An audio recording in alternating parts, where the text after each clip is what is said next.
Hello, everyone. It is happy hour on Tuesday. Thank you all for joining. I'm going to preface this now. I've been using my new, it's not new actually, I've had this camera for a very long time, but it's actually like a camera that I film with. And I've been trying to incorporate that and getting a kind of like a new setup for YouTube stuff. I was just recording something with my good friends Bone Bridger and John Automates. And so the camera battery connection was a little off. So if that becomes a problem, I will just switch to my computer's camera instead. But we're going to try to make this work as long as possible. Thank you all for joining. I'm going to say this now as well. I did not see Transformers this weekend. I didn't care to. So if you have Transformers questions, I would say ask them to someone else. I hope you guys are all doing okay. I have a sour monkey again. I know I said I was going to change it up to make things more interesting, but I have not because I have not had time to venture out to a place that has a better selection. I'm not saying these aren't bad because they're fantastic, but yes, the places that I would have to go are a little bit farther than just like a normal bodega like near my apartment. So with that in mind, thank you again all for joining. The chat is popping up a little bit. Let's see here. Let's see. Oh, hi. He's been in these chats quite often. Yes, I have my tickets for the Flash, and I'm going on Thursday with my boyfriend. We're very excited.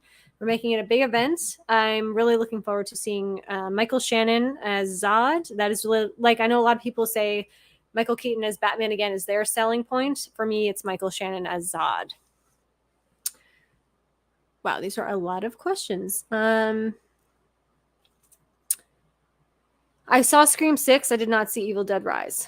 I enjoyed Scream 6, but I didn't like how they did such heavy marketing on it being filmed in New York, and it wasn't in New York, and they faked it, and you could kind of tell. If you live here, at least you could tell.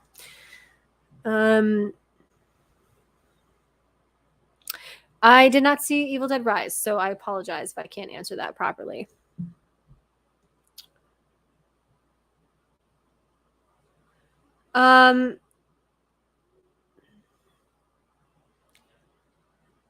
Anticipated media entertainment. Oh, okay. So I'm guessing that's Marvel's Spider-Man 2. Are you talking about Across the Spider-Verse or the video game? Because Across the Spider-Verse is fantastic. I have not seen Flash, obviously, yet, but Across the Spider-Verse is absolutely fantastic, and I think you'll enjoy it.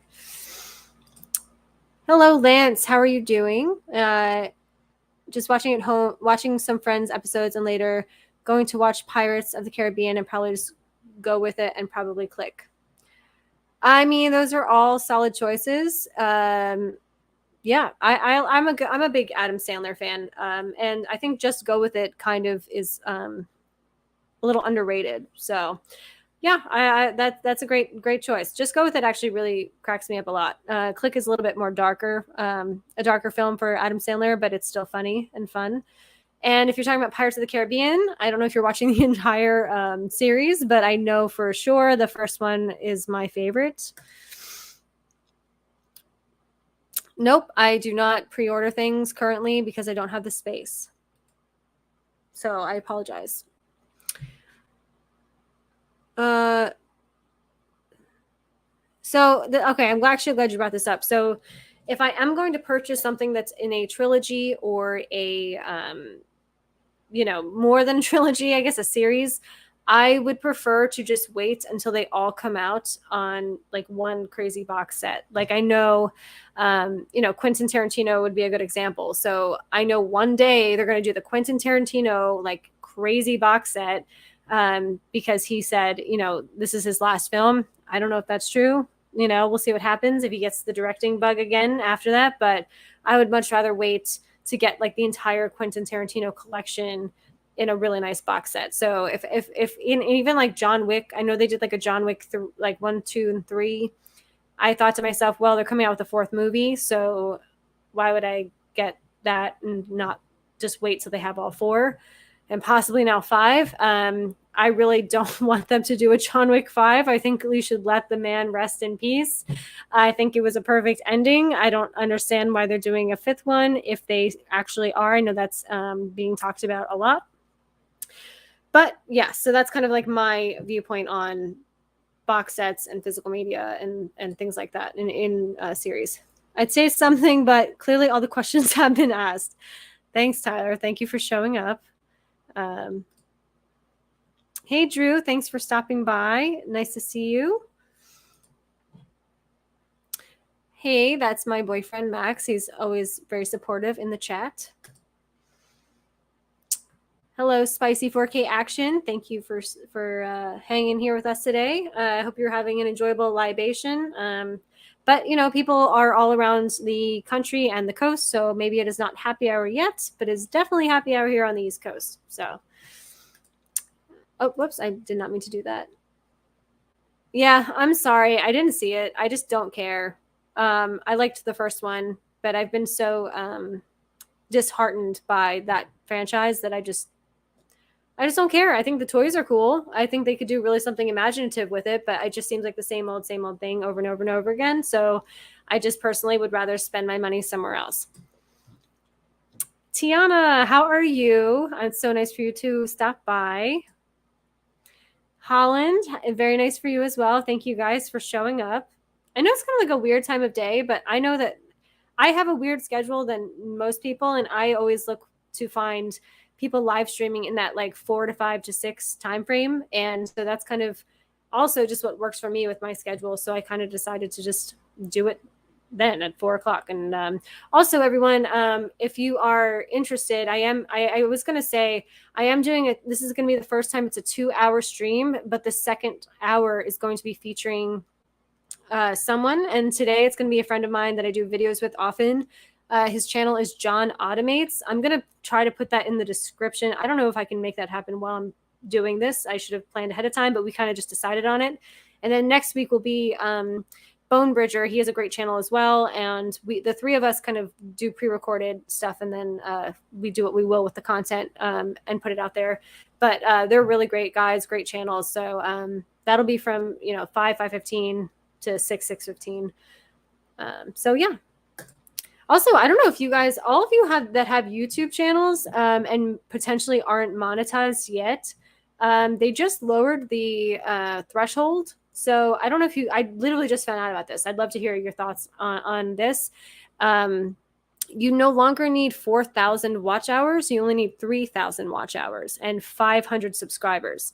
So I'd love to hear like what your thoughts are on that. One of the opinions is because Twitch is kind of dying, and a lot of people are just gravitating more towards YouTube because it's kind of like an all-in-one package. I'm not on Twitch, but I know a lot of people that used to be on Twitch before YouTube started allowing live streaming. Like people that just had movie channels would stream on Twitch. And then once YouTube announced it, they just were like, okay, like bye Twitch. Like I'm going to go to YouTube then, because that's literally the only thing people had been waiting for.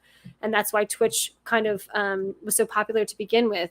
I think Twitch will probably still survive in the gaming community. I don't really know how popular watching people play video games is on YouTube. I'm sure it's very popular. I just don't know if it's as popular as just going on to Twitch and watching people play video games there.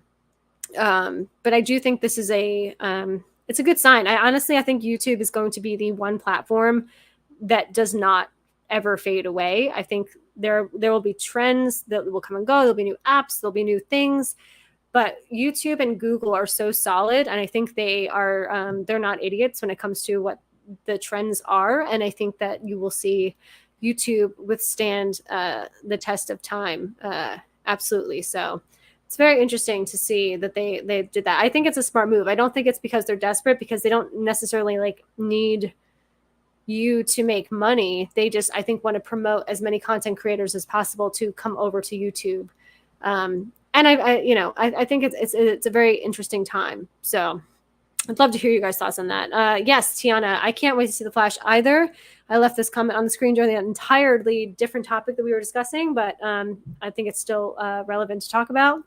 I feel like if I'm like too dark, I think my ring light might be a little too dark. I just don't want to be like blown out either. So I might bring it up. I don't know if you can see me better now. I feel like maybe you can, but we'll see. You guys can just let me know. We're all just hanging out. We're having a good time. We're gonna talk some movie stuff and Forgotten World of Movies. Hey, thank you so much for joining. Yes, it is. I mean, I can't. So I'm not one of those people that can just like drink beer all day. I think it's just too filling. And so if I'm going to have a beer or two, then it better like pack a punch. Like a glass of wine has a little bit higher of an ABV than that, but it's not as filling. So beer can really like make you feel very full and like too much. But a nice sour in the summer, I'll take it. Or like a Corona, I'll do that as well in the summertime. Movies with Ryan, so nice to see you. Thank you for joining. Everyone's saying hi, hi, hi. Yes, the Marvel Spider-Man 2 game. Yeah, I've played the other one, the first one.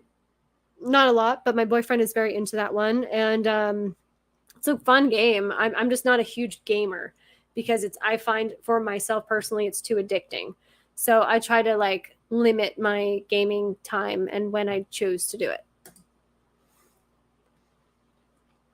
Here's a huge question for you and everyone in the chat. Who do you think is a better actor, Hugh Jackman or Tom Hardy? That is a very tough one, Drew. They're such different actors. I would say Hugh Jackman just because of his filmography and his choices in his films that he makes, as well as his Broadway. He's been on Broadway multiple times.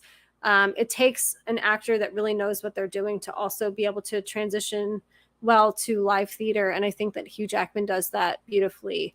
Tom Hardy is a phenomenal actor, but I also kind of always see Tom Hardy as Tom Hardy no matter what role he's playing.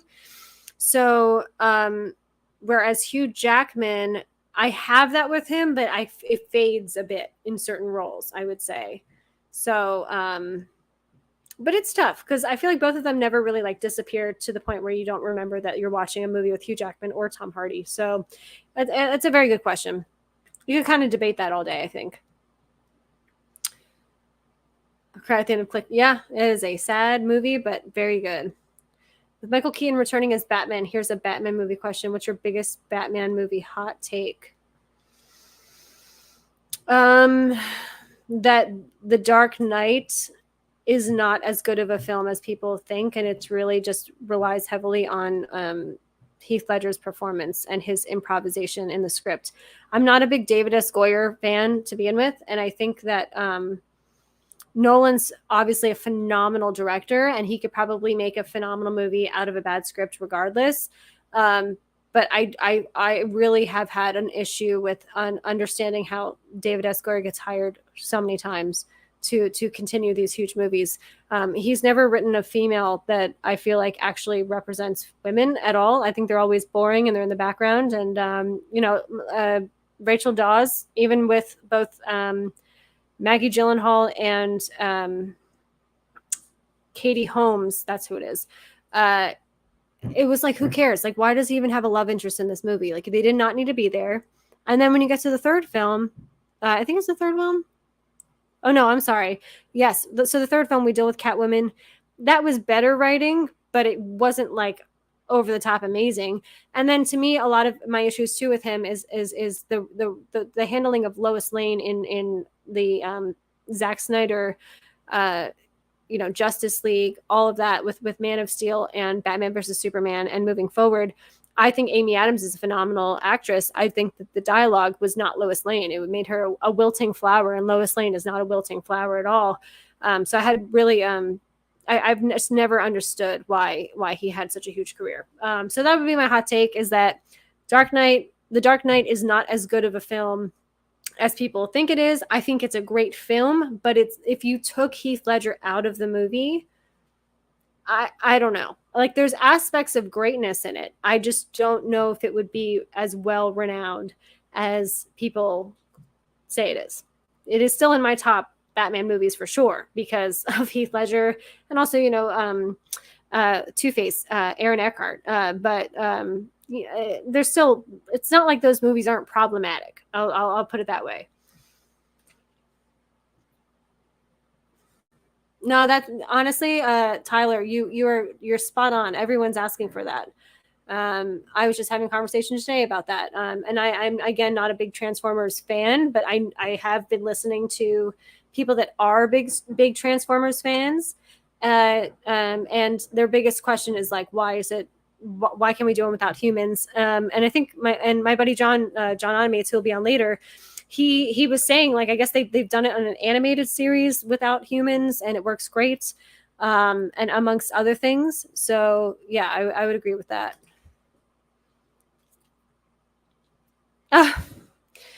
Uh, yes, because you guys are 5 hours, right? So I guess that, yeah, I guess that'd be, for doing non-military time, that'd be like nine or 9:30, right? Yeah, I think it'd be 9:30. I could be wrong though. I'm really bad with military time. Um, oh, thank you. Yeah, they should make like Capri Suns, like a little like just like they are those pouches, but they should make it like cute and like nostalgic for 90s kids who are now well into their 30s to have a little Capri Sun with some like tequila or rum in it. That'd be fun.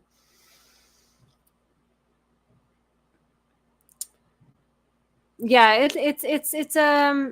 it's not necessarily like the hardest thing to achieve, and I think live streaming has really stepped it up.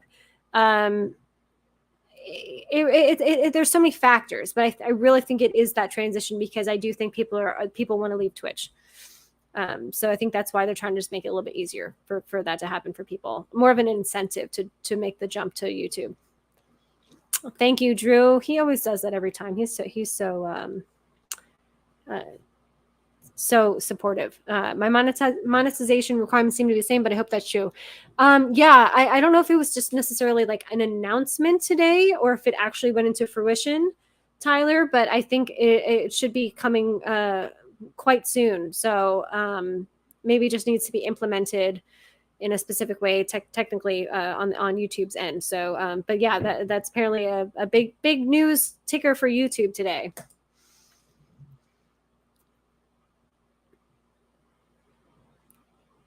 Oh yeah, that's true. I mean, Critical Drinker is definitely one of the top YouTubers. That's for sure. I don't always agree with what he says, but I can highly respect him, and I think he is a critical drinker, and I enjoy critical drinking. So, I'm making a joke. I do respect him, and I enjoy being critical, a critical thinker, and a critical drinker. So, um,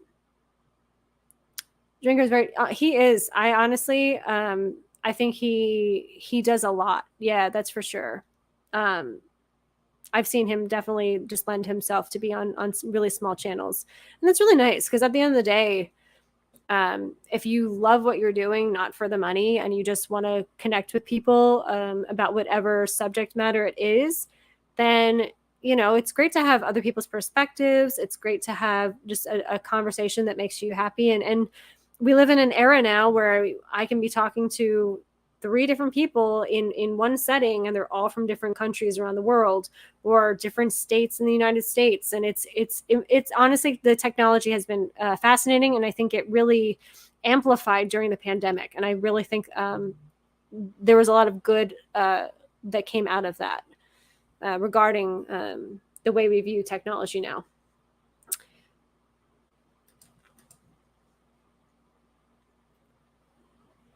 Tom Hardy. Okay. Yeah, it's hard because I feel like Hugh Jackman's like, to me, Hugh Jackman is still like the pro, and Tom Hardy is a pro, but he's still kind of like a baby compared to Hugh Jackman. So I guess that's really why I came up with that assessment. Let's see. Yeah, he does. It's more varied. I think this is the first live stream of yours I've got to see what I'm dealing with for a convicted cinephile stream in a couple weeks. Yes. Okay. So that's a really good point. So, Convicted Cinephile, who is a great YouTuber, he does this bracket system, kind of like March Madness for basketball, but it's always like film related. So I was invited to be on the one for superhero movies. So it's kind of like that ranking system, and I believe there's four of us on that. And it's really fun. It should be. It's next Thursday, I believe, at 8. I could be wrong on that. Tonight, also, just because I need to tell everyone, I am going to be a part of Mike the Movie Man, his channel. They are doing a pregame for The Flash, so I was invited to be on that. So everyone should check that out if you're interested in The Flash. So this is the thing I feel like with people, how people are viewing The Flash right now. You have like like the one group that is like so excited, like that's all they want to talk about, and then you have like another group that doesn't care at all, but they'll go see it. So obviously, if you don't care about seeing the Flash or anything like that, I wouldn't recommend visiting us on this stream this evening. But if you are a Flash person, then absolutely come on by and join us. Hello, thank you for stopping by. He always does. Hello, actually, Andrew. I feel like I saw you in a stream recently. It's that name. And there's been a couple of like A names recently, and I'm forgive me if I don't remember where I saw your name. If you were either in my stream or if you were on like in the chats on like Little Platoon or something. I just don't remember. But I thank you so much for joining. Or Mr. Brown's Alliance. That's a good one too on Sundays. What's your favorite films you've seen this year? Yeah. I mean, if they're films that have come out or not, I like to go to my. I love the fact that Letterbox. By the way, all of you should get on Letterbox. By the way, it's fantastic. I'm gonna go on there right now because that's like the easiest way.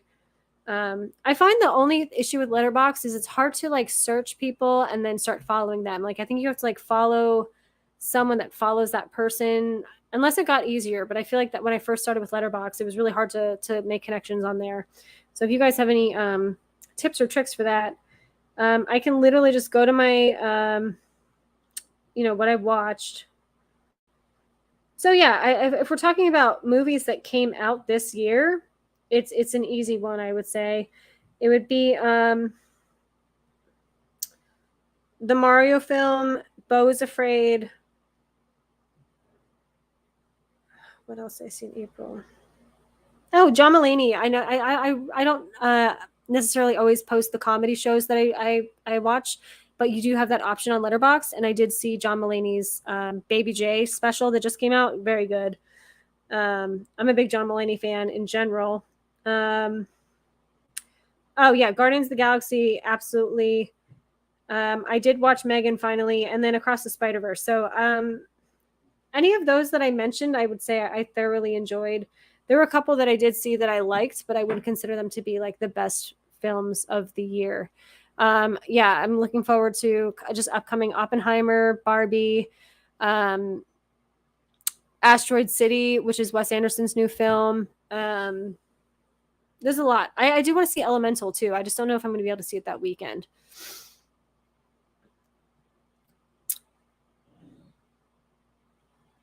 Oh, nice. Very nice to meet you, Iceman. Yeah, I've never been on Mr. Brown's stream, but I'm usually in the chats because I usually put it on while I'm at work. I like Mr. Brown a lot. I like his insight, and I think I think he has a really good conversation going.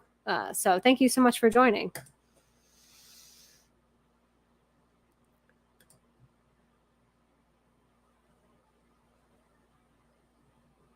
Okay, yeah. I mean, everyone is totally entitled to their opinion. I think you are one of the few people that really enjoy Transformers, but film is subjective, and at the end of the day, I'm not going to totally attack someone for liking something that is traditionally not liked, or something that I didn't like, because I know there are things that I have liked in the past, and people just can be they can't really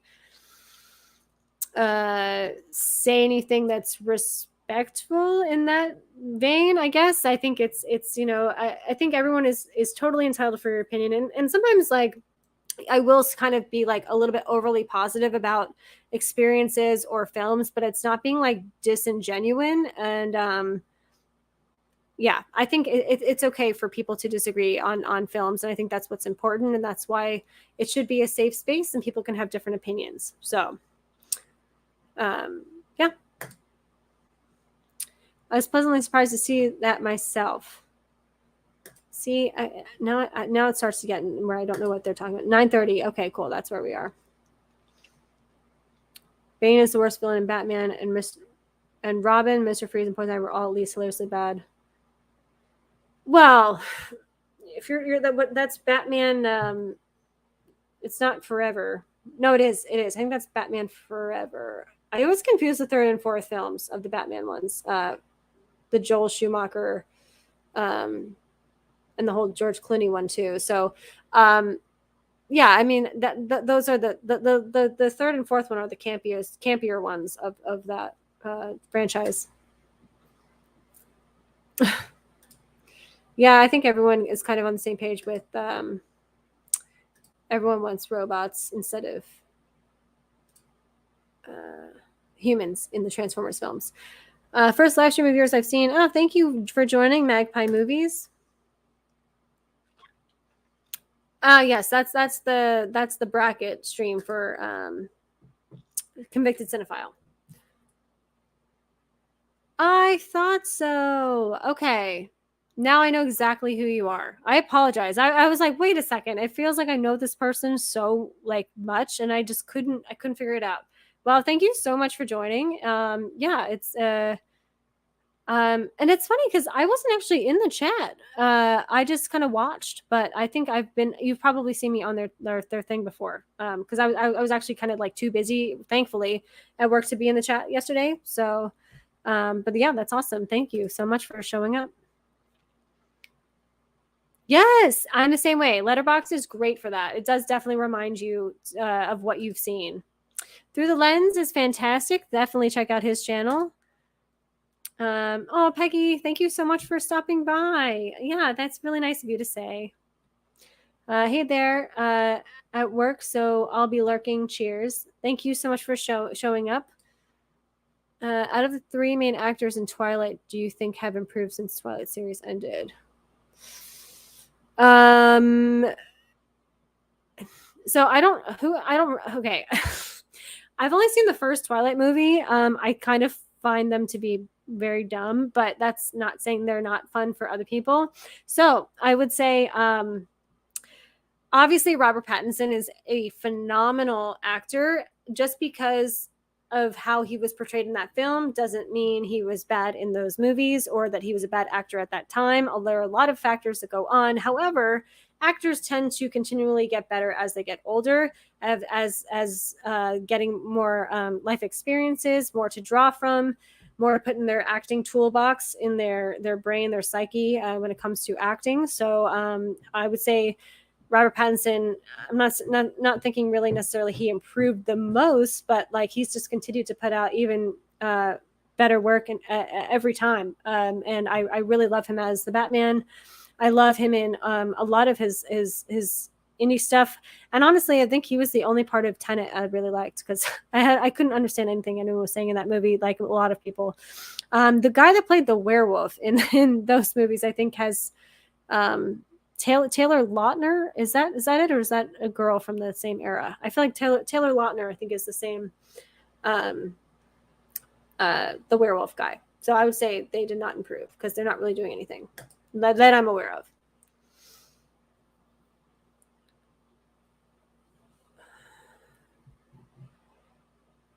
Transformers versus Spider-Man. Transformers has more of a packed theater.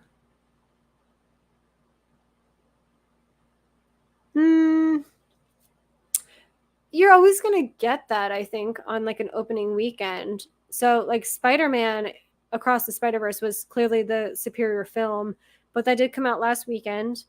And, I'm not surprised that Transformers, like that night that you went, if you went this past weekend, was busier. That makes sense. Oh, hey, Luke. Thanks for stopping by. I've been to the theaters 5 times now. That's pretty normal. 5 times for what? Like, did you see 5 different movies, or were you like just all in on Transformers and you had to see it all this past weekend? Because then that makes a difference, I would say. Um, yeah, absolutely. Oh, okay. So this is actually a really good question.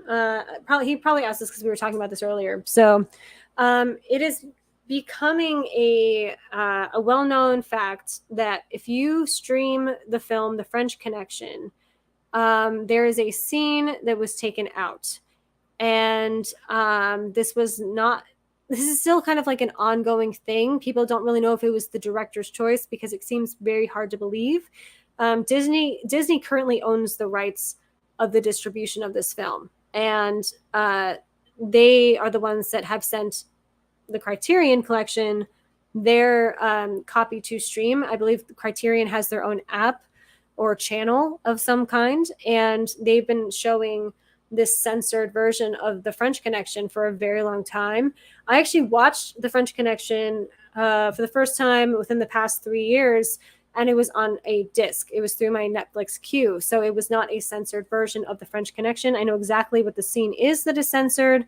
Um, and it's troubling to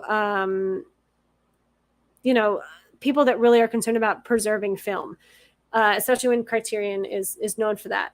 I think that it should be thoroughly investigated. I know that they've said that people are starting to really make it a big deal about this, because it's essentially two bad words said by Gene Hackman's character, who's a cop in the 70s. And Gene Hackman has said in interviews he was kind of uncomfortable saying those words when he made the movie, but he knew that like the character he was playing, like that's who that guy was, like from his core. And it's one of those situations um, where you're kind of censoring a film that's not trying to be offensive, because it's you're not necessarily supposed to be like, oh, that's awesome, he said these words. It's really just to show you kind of what how warped his reality is when it comes to racism and people of different religious backgrounds, and again, you're portraying an actual character, and people, there are tons of people out there like that, and that's what the director wanted to be shown in the movie, and it was for a reason. So I have a hard time understanding what's going on, especially because like I know like Disney censors now the Simpsons on Disney Plus. I know that they've been doing that. They've been changing things, getting rid of things in certain episodes. They won't even show the Michael Jackson episode, which is really sad because it's a really great episode. It's interesting. A director's created something, and then certain distributors are now changing the way the film is being put out. It's a little scary because people's opinions of things change all the time. And 10, 15, 20 years from now, something that we thought was okay, PC might be looked at differently in 20 years, and they start getting rid of all that in movies. It's not about the message. It's about the characters and why those people are saying those things in those films to begin with. They're not supposed to be liked people. So I mean, if you took Black Klansman by Spike Lee, and you took out every piece of dialogue that Topher Grace says as the KKK member, like, I mean, it wouldn't have the same impact at all. So I think we're supposed to learn from cinema and learn from other perspectives, and understand the difficulties that people had dealing with bigots in different eras of the United States. So it's concerning, so to say the least. Sorry for that rampage. But yeah, if I have any updates on that, by the way, I do want to kind of follow this pretty closely, the censoring of the French Connection. So yes, he has. Yes, Kristen Stewart is a good actor. Taylor Lautner, yeah, no, he's not good. Oh yeah, Tyler. Yeah, I hope I answered that for you. I'll send you. There's a really good video on it too, that I can send you, that kind of explains what's going on. Ant-Man 3, Shazam 2. Okay, I did not see Ant-Man 3. I was waiting to see it on streaming just because I heard horrible things. But I will watch it. Yeah, I know what WWE is. Um, I don't know if I know what those other things are. I probably do, but maybe not in this context. I'm not really necessarily always the best with acronyms. Uh,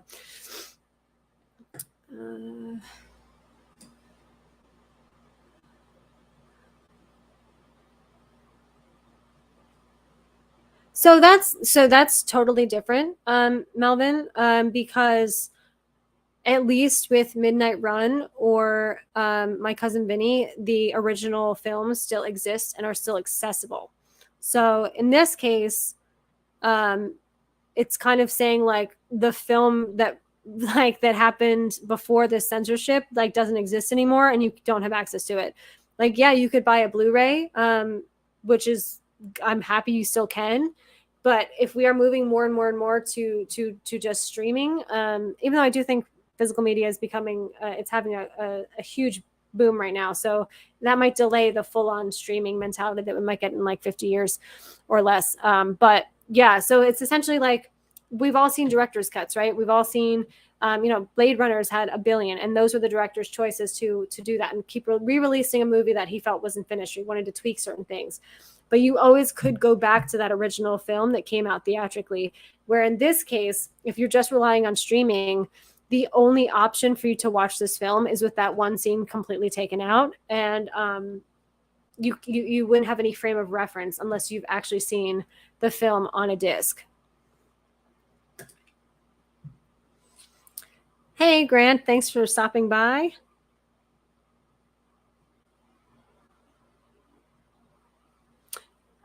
Yeah, I mean, again, there's reasons for why characters say certain things, for the most part. If it's not being, if it's not harmful, or just willy nilly being thrown out there, like there's reasons why you're not supposed to like certain characters. And I think that conversation was really prevalent when Django Unchained came out, um, because that was clearly an issue for some people. And then I think that the cast members really handled it well, and I think Tarantino handled it well. You're not supposed to like most of the people in the movie, so. Um,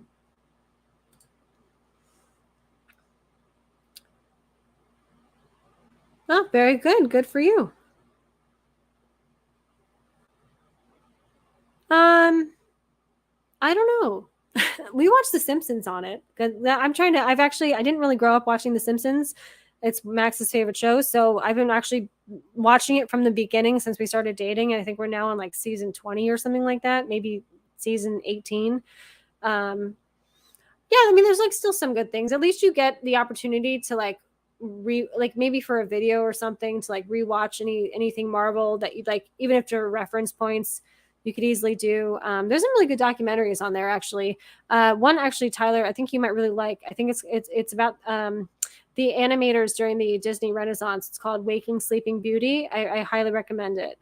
It's a very interesting documentary, and it really showcases what it was like being an animator in the late 80s, early 90s. And I think even it delves a little bit into prior to that when they were kind of having a lot of financial problems for animation. Okay, yes. My thoughts on Inherent Vice. Okay. I don't even know where to begin with this. Okay, so I enjoyed it a lot more the second time I watched it. The first time I watched it, I was kind of like, who cares? And it was kind of hard for me to get through. The second time rewatching it, it felt like a very a combination of two types of things. number one, and this is one actually my boyfriend pointed out because he loves the Big Lebowski, and it feels like it's trying to be Paul Thomas Anderson's Big Lebowski, like no question. But it also feels like it's trying to be like a Tarantino film. But the difference is with Inherent Vice, it is all the dialogue is exposition. So it is just like constant exposition in every conversation, every scene. Like you're not, it's that whole show don't tell aspect that is not there in that movie. So whereas Tarantino has like dialogue heavy scenes, he's showing a lot more than he's telling if you look at the film as a whole. So I think the reason why people get a little like the reason it doesn't really fly with a lot of people in Inherent Vice is because it is just so much exposition and dialogue the whole time. So and this is what I thought was going to happen actually, so I apologize. I'm going to switch my camera. I'm so sorry, guys. Here we are.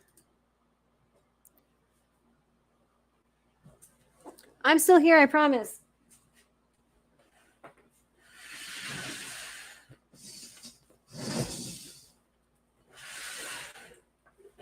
I'm still here, I promise. Okay. Hi guys, I'm so sorry about that. Yeah, my new camera. Again, it's not new. I've had it for years, but hooking it up to having it live stream has been. I don't know why. After a while, like I have it plugged in too. Like the whole thing is plugged in, so I'm just not sure why it's not. The battery will like run out, which it should just be continually charging. So if anyone has any advice on that, thank you so much. I apologize. Hopefully next week we won't have any technical difficulties. But yes, at least we have a backup. It is not as good quality, obviously, as you can see, but at least it works. Let's see here.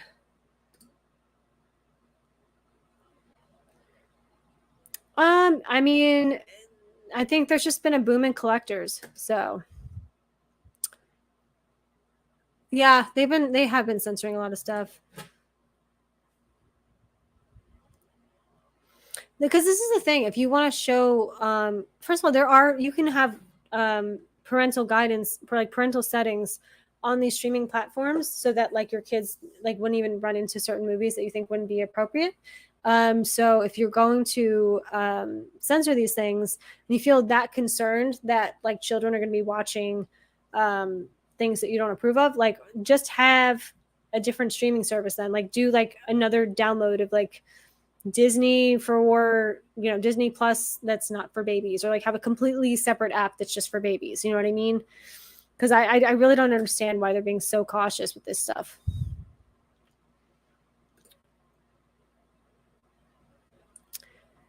Thank you for the question, Drew. We're not going to talk about music because I as much as I love music and I am a big music person, I'm going to stick with movie questions. And actually, I'm going to make sure, let's see here. Okay, we're doing okay here. I got to get the link to John automated soon so he can join. Yes, it does.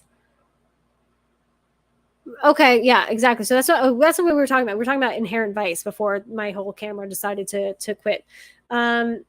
Yes, so it's definitely like Tarantino meets The Big Lebowski, but to me, as a like directing wise, I think you brought up The Master. First of all, I think that movie is so well directed. I love everything that Paul Thomas Anderson did with that. I love everything he's done with most of his films, really. Like I really just think this one, just the script was a little too dense in dialogue that didn't really benefit the film.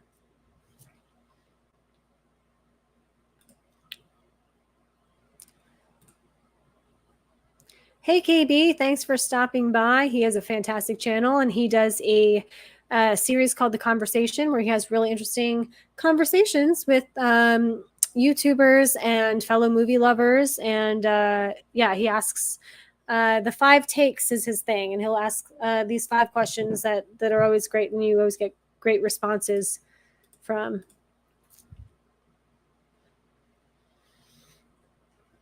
Okay.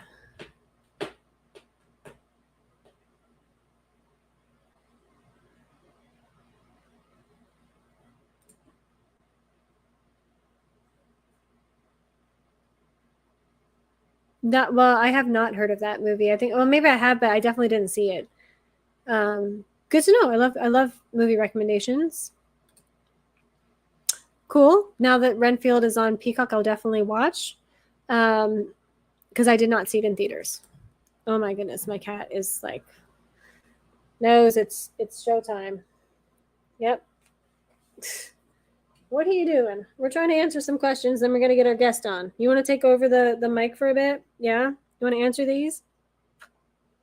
Sorry about that, guys. That is Taika. Yes, named after Taika Waititi. I just saw that on. Yeah, I got a phone notification about that. Cormac McCarthy. The only other one I know that he's done besides Country for Old Men is the Road. I love The Master. Both he and Philip Seymour Hoffman are fantastic in it. Yeah, you could kind of see. I mean, you can kind of see like elements of Joaquin's roles prior to the Joker that kind of like everything that kind of added up to that. And then it's interesting to see Beau is Afraid because that is a character that is completely I wouldn't say completely different than the Joker. They're both they have a lot of psychological issues, to say the least. But yeah, he's just a phenomenal actor. Personally, I think he's one of the best actors of this generation by far. Let's see. Yes. I'm still going to be here. I'm just sending a link to my buddy. Let me see here.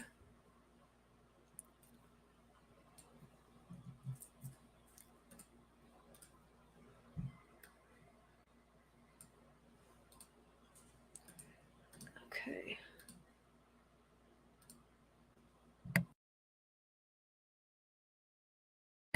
In the meantime, I'd love to hear if anyone is going to see The Flash this weekend. Because I definitely am. I'm curious if people are as excited as I am, or if they're just kind of like, whatever. Or also something that you guys have watched recently that's maybe an older film. I am putting a video out about The Conversation. I loved that movie. I saw it recently, and that'll be my next YouTube video just because I did not care to review Transformers.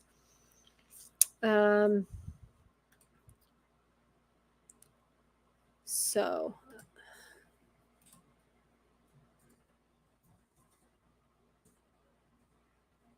my apologies, guys.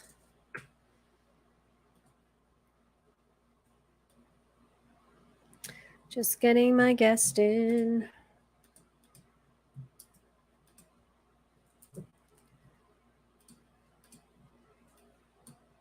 I see that there are still questions in the chat here, but I'm going to send this off. And then once John joins, then we will have him to discuss some movie stuff as well. Yes, you definitely should check out Beau is Afraid. Definitely. Again, I did a whole rant on this before. Now that I have this different camera on, I feel like I'm totally blown out here. I'm going to just try to do that. I think that's better. Anyway, thanks guys too for sticking with the technical difficulties. Yeah, I have a Sony A7S II, and I've had that for quite some time, and I've tried to hook it up to live streaming and my computer, and I have OBS and all that stuff.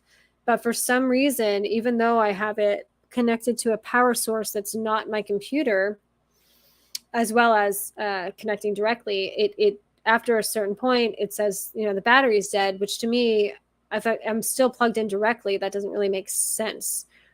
So I'd love if anyone has any tricks to navigate that. I'm gonna just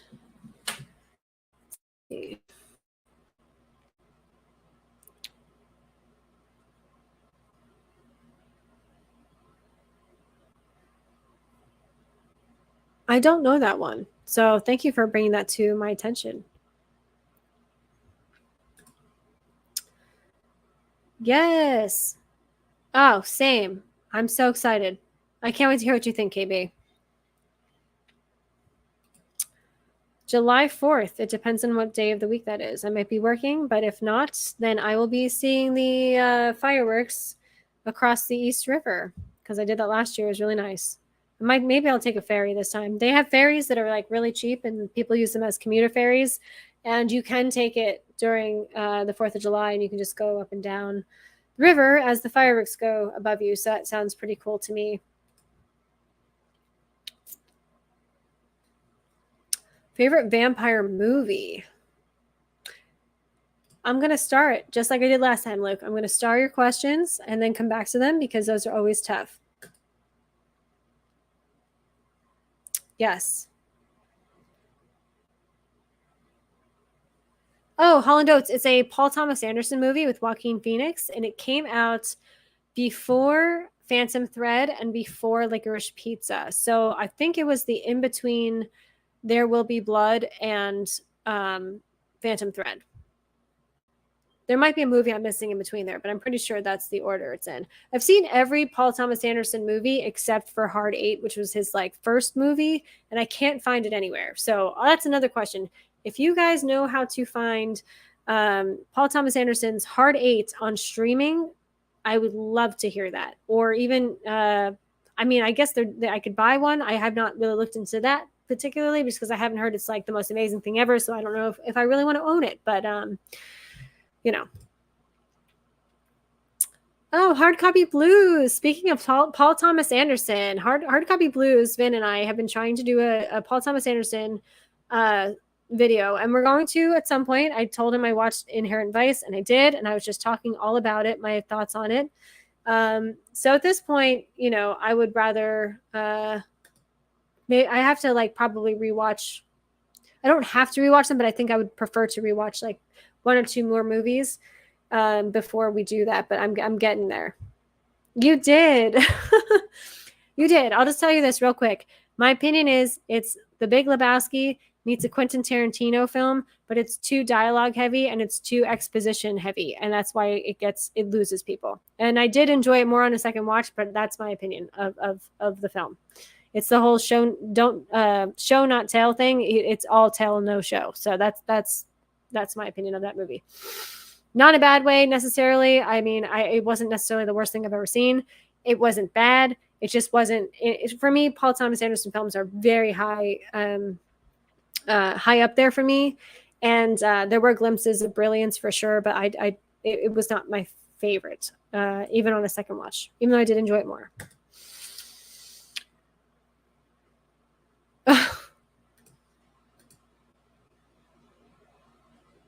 Okay, cool. I'm going to, as we are, I've kind of gotten caught up on the chat here.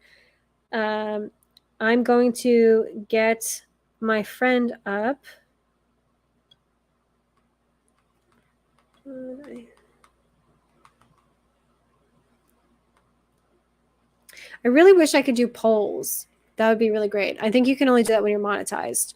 So hopefully when I'm monetized, I can do polls because I really like those. Because I like hearing what you guys think, and I think seeing the percentage numbers makes a big difference too. So, I mean, in other news, while we're waiting for John, you know, we could talk about what's coming out. We could talk about, there was a new trailer today. I don't know if you guys saw the teaser trailer for Pixar's new film. It starts with an E. I think it's called Elio, I believe. I can look that up really quick. Yes, it was Elio. I wasn't necessarily blown away by the teaser trailer, but I thought it looked interesting and I liked the concept a lot. It is kind of interesting that they are releasing this teaser trailer before Elemental comes out. Like, I know Elemental comes out this weekend and they probably want to promote the next film, but I feel like I would just wait till people see it in the movie theater when they're going to see Elemental rather than just blasting it all over YouTube, because you're still trying to get people to get to the theater to see the Flash. Sorry, not the Flash. Elemental when a lot of your competition is going to be directly caused by the Flash. So I would probably just, if I was their marketing team, I would just really focus like full on in marketing Elemental instead of, oh, here's the new trailer. Even if it is supposed to be tied in with this film, I would just have it tied in with the film in the theater. Let's see here. I feel like I saw.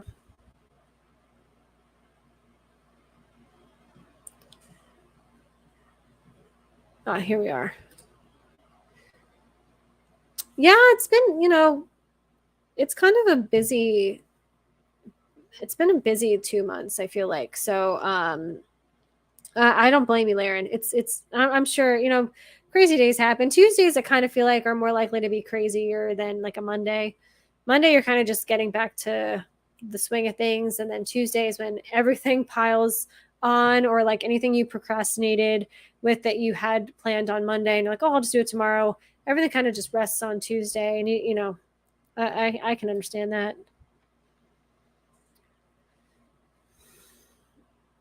Which criminally underrated comic book movie do you like more, the Wolverine or the Incredible Hulk?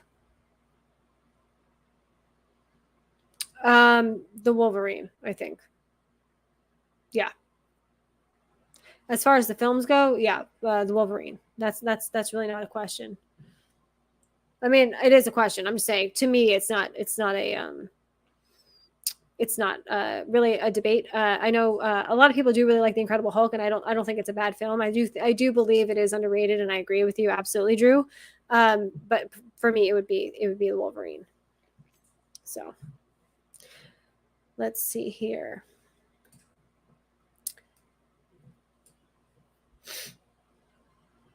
I think what I want to do is, while we wait, I'm gonna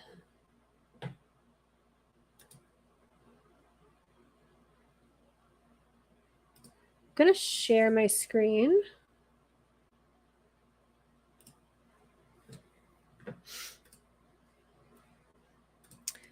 I'm on IMDb right now. I'm sure you guys can see this. I don't know why it's on Joaquim Dos Santos, because that was kind of a random thing. I was not looking up that person. I thought we'd go through the news a little bit while we're waiting on John. We can also see some of these scores. Now,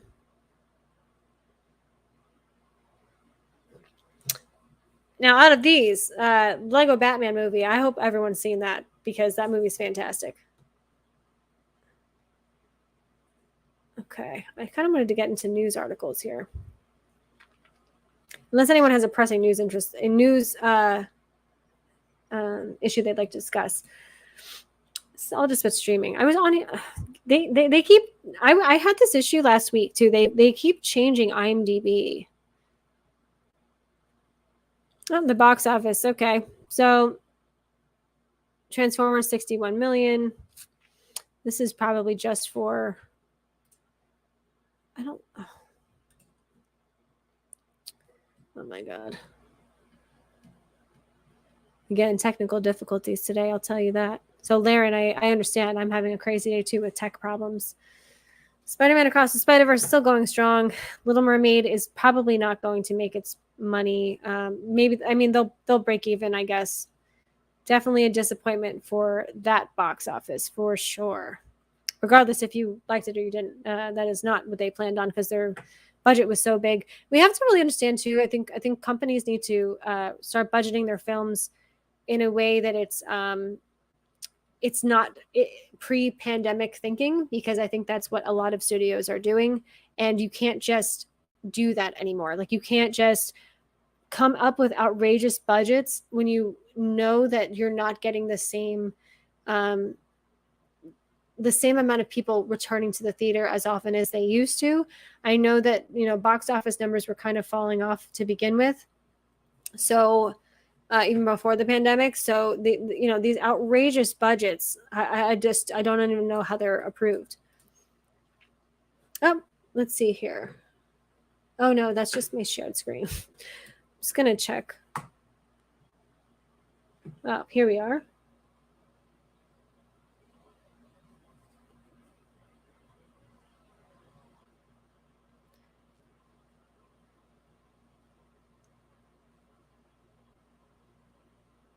Sorry, guys. I'm talking to our guest. He's coming on right now.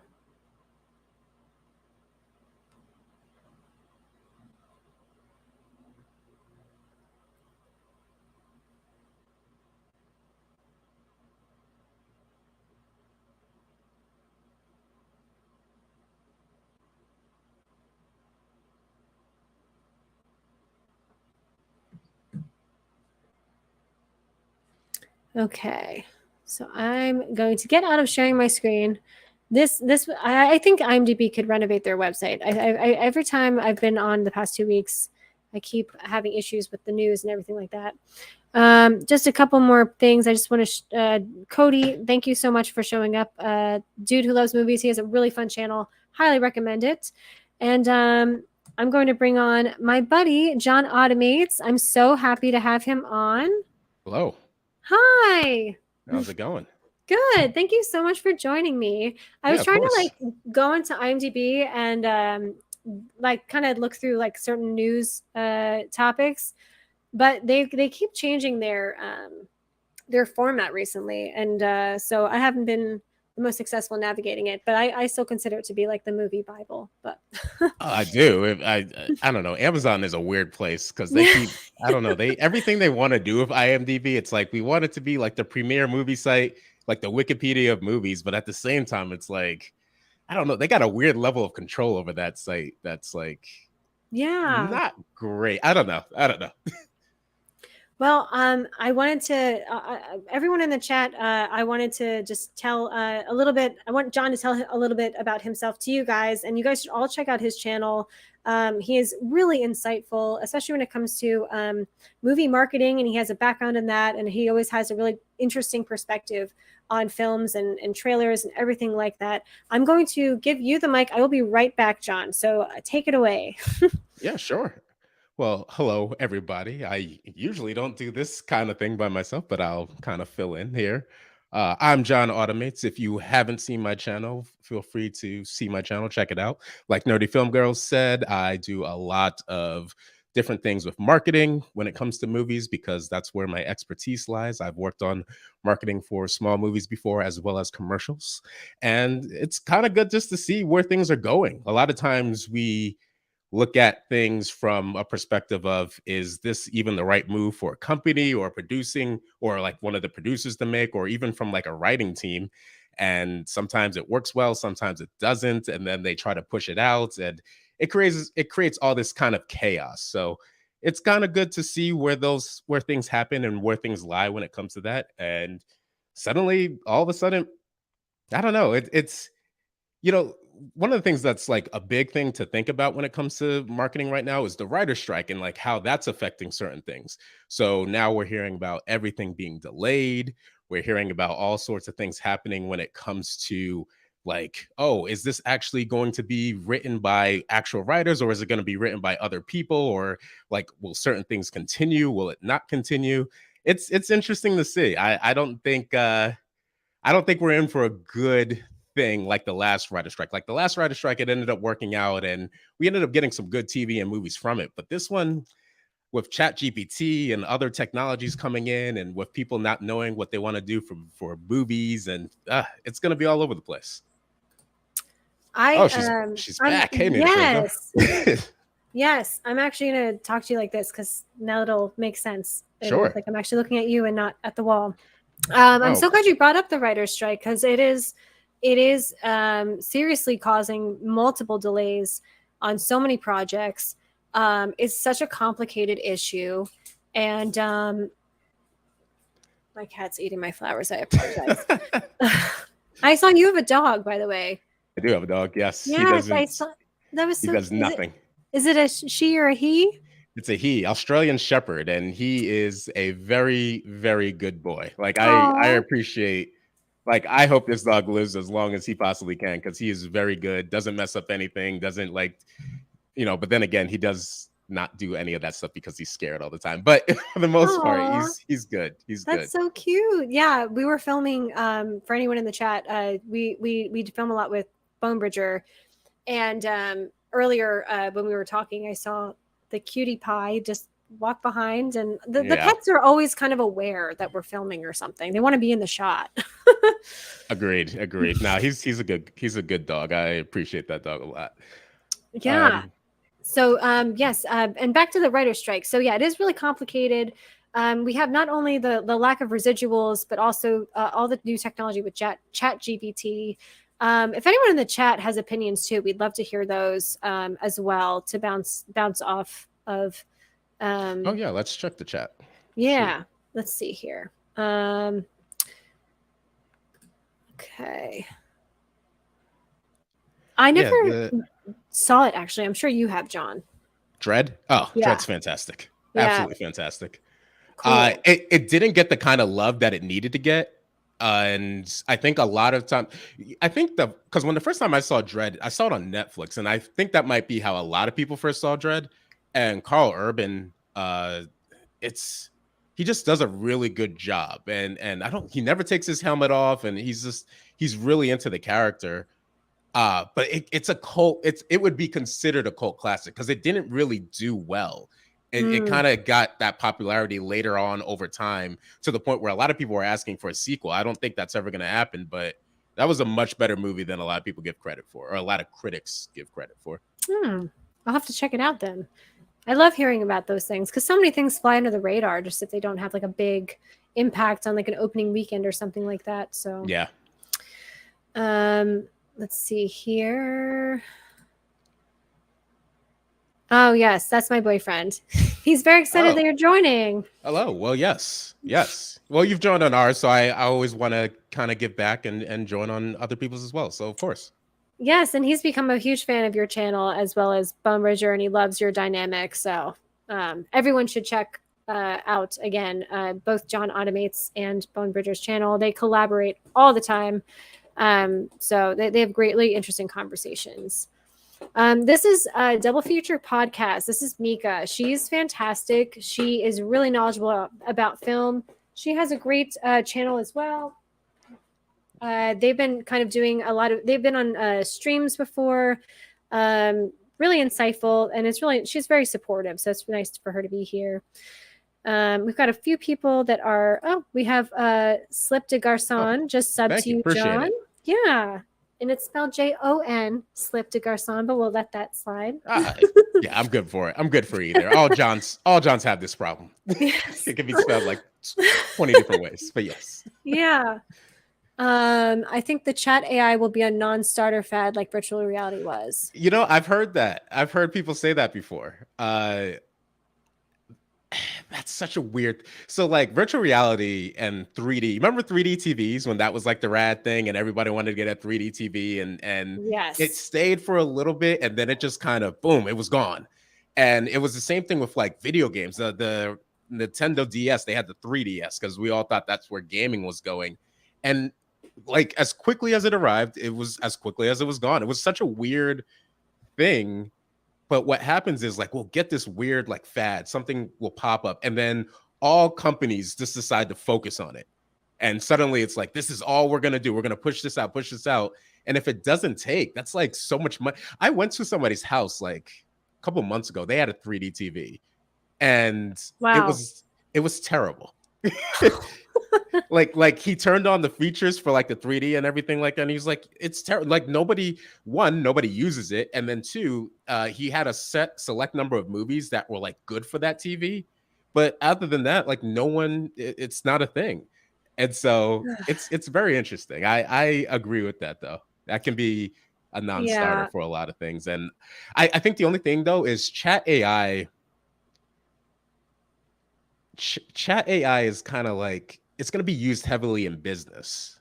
And I think sometimes when things are taken and used heavily in like the business world, they tend to stick around for a little bit longer. So Yeah. we'll have to see what happens there. And it's still in its infancy. And I think the scary part is the fact that it does so much in this infantile period. Yeah. I've talked to a couple people about this, and I've been really trying to understand if there's any pros at all to this because it is scary.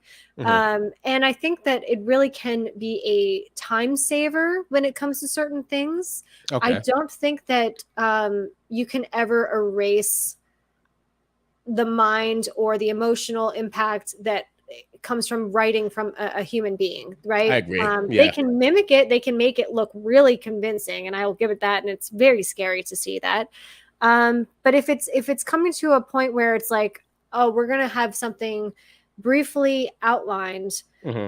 like a really small thing, and just have it do that type of work or stuff that's a little bit more mediocre or like assist like as an assistant to what you want as a creative vision just to make things happen faster. I think that's the best way to work with it. But I guarantee there's going to be companies that are just going to like put out movies in the future that were all chat GPT and Yeah. all AI, and it's going to be garbage. And I mean, people make garbage movies Soulless. now anyway. Yeah. So um, yeah, I think there just has to definitely be. I understand why. I understand why it's a very complicated issue with this whole writer's strike.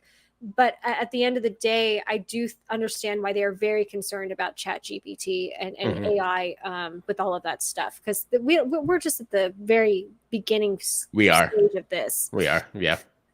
So we have the gentleman that just subscribed to your channel. He's a big Dread fan. So It's so good. It really is. oh, that's fantastic. Here we are. KB. He also has a great channel. I was talking about his channel earlier. I highly recommend you subscribe to him as well. He's Yeah, fantastic. I'll check it out. Yeah, I Yeah. agree. Um, the thing that's going to come out of this one, I think, is I think we're going to get smaller writing teams. Right now we have this big thing where there are a lot of writing teams that are like multiple people, like big writing rooms, or you'll have something where one person will write something and then like two more people come in and then they write something and they get credited. And I think what will happen is people will utilize, let's just say chat gpt or some kind of AI writing program like really catches on. I think it really helps now for the one person or the duo writing team to now just kind of get the little inserts here and there from like the AI and then like put their spin on the emotional beats and things like that. So I think it's gonna really size it down. And then they save money as well. Less writers means money saved. So there's that too. That's a great point. Yeah, it's about learning how to work with it. Right. I watched this video recently too, where it was talking about um, we're as we evolve, learning how to live with the advances of technology and robotics and things like that. um, it's kind of like learning how to work with those items, like have like Yeah. you'll see more often in the future someone with a robotic arm that was replacing a regular like a human arm and things like Right. that. And it is kind of trying to as much as we can control it for now, benefiting humans in this point in time And we hope before it stays that way. yeah, before they It take won't, over. but yeah. I'm very nice to Chat GPT. Anytime I've used it, I always say like, "Hello, thank you so much for your input." Yeah. So Uh, if they once they take until over, until it turns into like Terminator Skynet or like like Agent Smith from the Matrix or something like that. Then we might be in trouble. absolutely. Oh my goodness. Oh, Uh, so then you know. Then you know. John can be like, I saw John one time that had a Y in it. Don't ask me how. no. Don't ask me how. Oh It's my just god. people, you know. But it's Wow. always going to be one of the more popular. Like, we'll throw something in there. I don't regret it though. It's good. That is so funny. I You've am. watched it, right? You've Mhm. watched it. So I would love to hear your take on this. I I understand why, because like there's Cobra Kai is a great. You know what Cobra Kai was to me when I first saw it, like when I first really got into it, because I think I really got into it right when season 3 hit. The first thing I was talking about with somebody was this is going to be a star maker for a lot of people. Like a lot of these kids are going to end up going off to do something else. And once that really starts to happen, contracts fluctuations are going to start, and then other things are going to happen. And then it didn't even start on, it started on YouTube. Am I correct? Or I it didn't believe start on something like Netflix. that. Yeah. And so I just knew that that was going to one have an effect. And then you have the writer strike, and then you have all these other things. I don't know. It's a good series, although at the same time, you don't want it to be overly done. And I think that's also been a big problem with a lot of like TV shows that gain popularity, because its rise was so precipitous. Like it was so quick. And like suddenly everybody was talking about it. And then it kind of just became like a mainstay. I don't know. I'm not happy. It would be cool to have it, but at the same time, I get it. Yeah. Oh, that's definitely fair. Hmm. He What would you did. say? Actually, I'm gonna. One of his films, I think I know for a fact is my absolute favorite, and I need to. I might say Logan is my favorite. I live Actually. every Yeah. day with the. Whoops. Oh my goodness. There's some ad coming on. I love Logan. Yeah. Absolutely. Um. 310 to Yuma is another one I think he did. And then I think he also did the Wolverine too, which I loved the Wolverine before Logan, and then hmm. Logan came, and then I was big on that. He also did Ford he did it versus for, yeah, Ferrari. yeah. Walk the That was line. good. Oh yeah, Yeah. that's right. That's right. Walk the line. Um. That's a difficult question, Drew. Drew's been coming in with like really tough questions today. Uh, he obviously knows what he's doing. I feel bad for him with the Indiana Jones debacle that's going to happen in a couple weekends from now, because I don't think it's a reflection of him as a filmmaker. No, no, I don't think so either. I think that's a Disney thing. Like Yeah. Disney is really all right. So I don't know. I have this question for you. Do you think Disney is going to become, and let's take money out of it, because that's one of the reasons why a lot of people end up going to Disney. But do you think Disney's going to become almost like a toxic thing for directors, where they're going to be like, I don't know if I want to really deal with Disney? Because that's starting to happen with actors and actresses. They're like, they'll see the superhero thing and be like, I mean, if it's a good paycheck, then I understand. Got to go for the money. But at the same time, what happened? Chloe Zhao is a prime example. She came off the Oscar win before doing Eternals, right? And then Mm-hmm. Eternals was like one of the worst rated Marvel movies ever. it's Yes. it's Yes. tough. That's tough. I think I might have went on a little bit of a rant about this last week, but it's really relevant to this, and it's the fact that we're taking um, filmmakers who are in that either best picture Oscar space, which is usually coming Hmm. more from an indie background. Right. I think Chloe Zhao and Taika Waititi are like very Taika. similar Yeah. comparisons.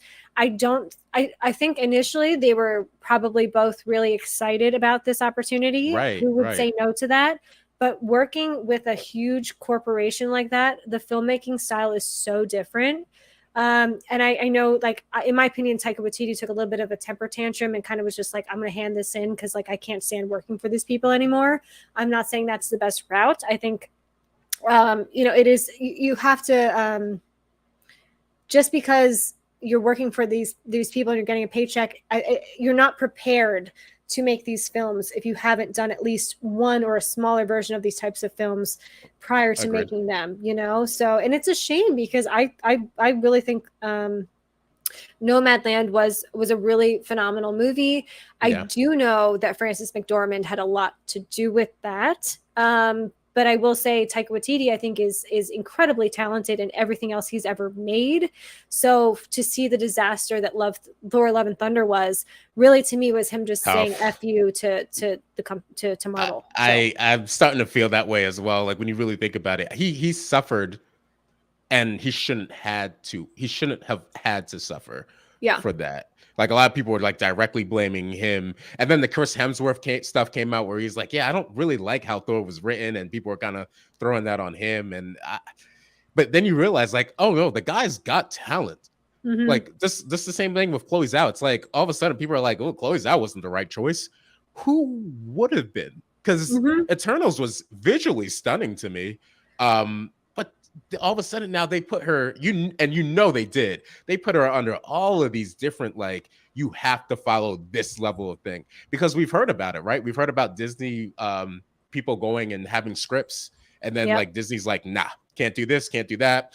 You need to add this, you need to fill this quota, and then suddenly your thing is now an executive like quota thing that you need to fill, and that's not a good movie for a lot of people. It's not a good Oh, movie for you as a director. absolutely. And an earlier example of that is Mark Webb directing the Amazing Spider-Man with Andrew Garfield, because 500 Yeah. Days of Summer was phenomenal. And then Yes, the that's a good next time example. they're like, Yeah. let's do Spider-Man. And it's like, cool. But like, That's you can also be an another weird amazing, transition. yeah, you can have an amazing eye, be an amazing director. But when you Yeah, start working for these big studios, it's a totally different story. agreed. Um, Yeah. Ah, yes. That new season's coming out soon, by the Yeah. way. Is it next week? This week? I love that series. I think so. I think so. But yeah, I agree. Black Mirror is starting to. There might be a point in time where people are going to be like, "Is Black Mirror predicting?" I know it's already people have said that. Like, is it predicting the future and things like that? Which that might Yeah. be a scary thing more than a good thing. But we'll have to see That what happens. creator, that creator, Charlie Booker, I 100% he's a time traveler. I know they say Matt Groening from the Simpsons is a time traveler. I 100% feel like Charlie Booker is. Tim Miller too for Love, Death, and Robots. I've Oh, heard people talk about that as well. yeah. Yeah. Yeah. Looking at the success of the movies like Everything Everywhere All at Once, I can see movie writing teams shrinking. TV shows, I don't know. That's fair. I don't know either. TV shows are so up in the air in terms of like how people are going to put them out. And then because of that, you also have this weird thing where like Amazon's TV division is going to be a lot different than like Disney, which is going to be a lot different than Netflix. And so it's like, what is allowed? Who's going to allow what? I agree with that. That can be up in the air still. Yeah. Um, Thoughts on Spider-Man No Way Home? I love it. That's the most recent one, isn't it? No, Spider-Man No Way Home's the most. Oh wait, yes. I thought you meant like the first Oh, one. Yeah, sorry. Yeah, no, the yeah. most recent. Yeah, I was saying this to someone the other day. All the Tom Holland Spider-Man movies, their titles, I just blend them all together because The they all Miles have that Morales. same. Oh Miles yeah, Morales. Yeah. That's. I loved it. I thought it was very good. It was a good thing to have after Endgame mm-hmm. and Good kind of point. restored faith a little bit, but then afterwards things kind of got a little wonky. Yeah, no, that is what the Marvel universe need, like the MCU needed, Mhm. was that film for sure. That's absolutely, you're so correct on that. Ooh. I'll let you take this because I haven't seen them. Don't kill me. uh oh wow. Ghost Rider 1. Oh, that's so weird because Ghost Rider 2 got such bad reviews. And I remember it being like, that's the one that had Ghost Rider 2 had Idris Elba as one of the villains. And I remember that was like, I think that was one of the first times I ever saw Idris Elba. And I was like, this guy's terrible. Like, I remember literally saying, like, this guy is terrible. Obviously, I'm wrong. But yeah, I don't know. You know what? I would say I'd say the first one. I like the first one better. Neither one of them are great movies, even though I love Nicolas Cage. I would like to see what he could do with a really good writing team and today's CGI and what that would look like. That would Cool. be interesting. Yeah. Yeah, great answer. I have not seen either, and I don't unsubscribe because I said that, people. I've always planned on it, so you just miss something sometimes. Walk the Line was a fantastic music biopic. It might be my favorite music biopic. It's between that and Bohemian Rhapsody. It's better than Bohemian Rhapsody, in my opinion. But that's fair. I have a lot of problems with Bohemian Rhapsody. What? Like what? What do you think? I felt that the band was too involved and they kind of sugarcoated the entire experience that they actually lived. And I felt like the last, like when they do the live, the concert for AIDS at the end, that was amazing. And that was so well directed. I loved all of that. I felt like the lighting and the cinematography felt kind of cheap for the rest of the movie. I did like Rami Malek. Yeah. I think I just had compared it so much to Rocket Man that had come out. Oh, either yeah, I think Rocket Man came out in like June Yeah, or it was something very like that, right? close. It was very Yeah, close. and I thought Taron Egerton was phenomenal in that, and I thought that the artistic like choices that they made in Rocket Man, the risks they took because they were risks, absolutely. I thought Mhm. like they pulled off a much more vulnerable, more raw. Like this is Elton John being like, "Here's my dirty laundry. Here's everything that I've done in my past." Whereas we all know that like the story of Queen, uh, it was much more, we got the PG version, I feel like. But So I feel that way about. So I feel pretty similar to you on that. I also feel that way about the Whitney Houston one. I saw that recently. The I wanted to I say that. Yeah, I I'm want to so dance glad with you brought somebody. this up because why was that movie not huge? I don't understand it. I I didn't see don't it, know but either. So that one, if you look, the audience reaction, that's one of those audience and critic reactions are vastly different. Critics didn't oh, really like it, audiences loved it. okay. Um, I liked it, but if you lived it and like we're 90s kids, so like we would know. But if you were there and you kind of lived it, and I like obviously I wasn't like watching it like I was a child, but at the same time, you kind of know what happens. Yeah. And they don't go into it as much as they could have for something that's as public knowledge as it is. Mm, And they could have really explored that, and maybe they didn't have the information, or maybe Whitney Houston's family or whatever didn't want that to be the case. You never know. There could be all sorts of reasons, but it kind of felt like a little bit of a greatest hits. But I don't think there's anything wrong with that either. But right. and I think Naomi, I forgot her last name, but The she actress, played yeah. her. I think she did a great job. So, but yeah, I agree. It was a little bit like we could have gotten something a little bit different, but sometimes you don't need that, and that's okay. I mean, this is a perfect question for you because you're so informed on marketing, and that was a movie that I didn't even know was coming out. I Mhm. saw like one trailer on YouTube and I was like, okay, and then no one talked about it. It wasn't even like a big thing. And to me, if I'm hearing there's a Whitney Houston biopic coming out, it's got Yeah. to be the biggest Oscar movie ever, like in my opinion. Where do you think like that? What do you think happened with that? Uh I think one so okay, so I I don't know. It's That's what I'm weird, thinking about right? it. Because like I'm trying to think about like what I know from it. I don't think is it that Whitney Houston wasn't. You know what? All right. So here's one thing that I know for sure. Sometimes when you're marketing a film or marketing anything, really, this would apply to anything marketing. If you don't have your demographics correct, or at least your firmographics correct in terms of where, you run into a risk of making a general advertisement, and this isn't something that would work as a general advertisement. I think you have to have it where Whitney Houston is not a niche. She was never a niche artist. She was for everybody, but Yeah. she did have a very niche fan base, and you can say that about a lot of people. And I don't think they did a good job marketing to that niche fan base. For Mm, example, my mom didn't know that that movie came out, and she should have. My right. mom's a huge Whitney Houston fan. She should have known, like, they should have been able to get that out. And you can do a lot of different marketing techniques to do so. Triangulation is one of them in terms of like making sure a certain group of people see a certain ad and things like that. I just don't think they did that. And it's interesting. The movie cost about $50 million, if I'm correct. And if I'm correct, it made about $50 million. So I mean, I don't know. That's a movie I think is going to get some love on streaming though, if it hasn't already. Okay. Yeah. That's it's one of those things you thought it would have been much bigger news, right? Yeah.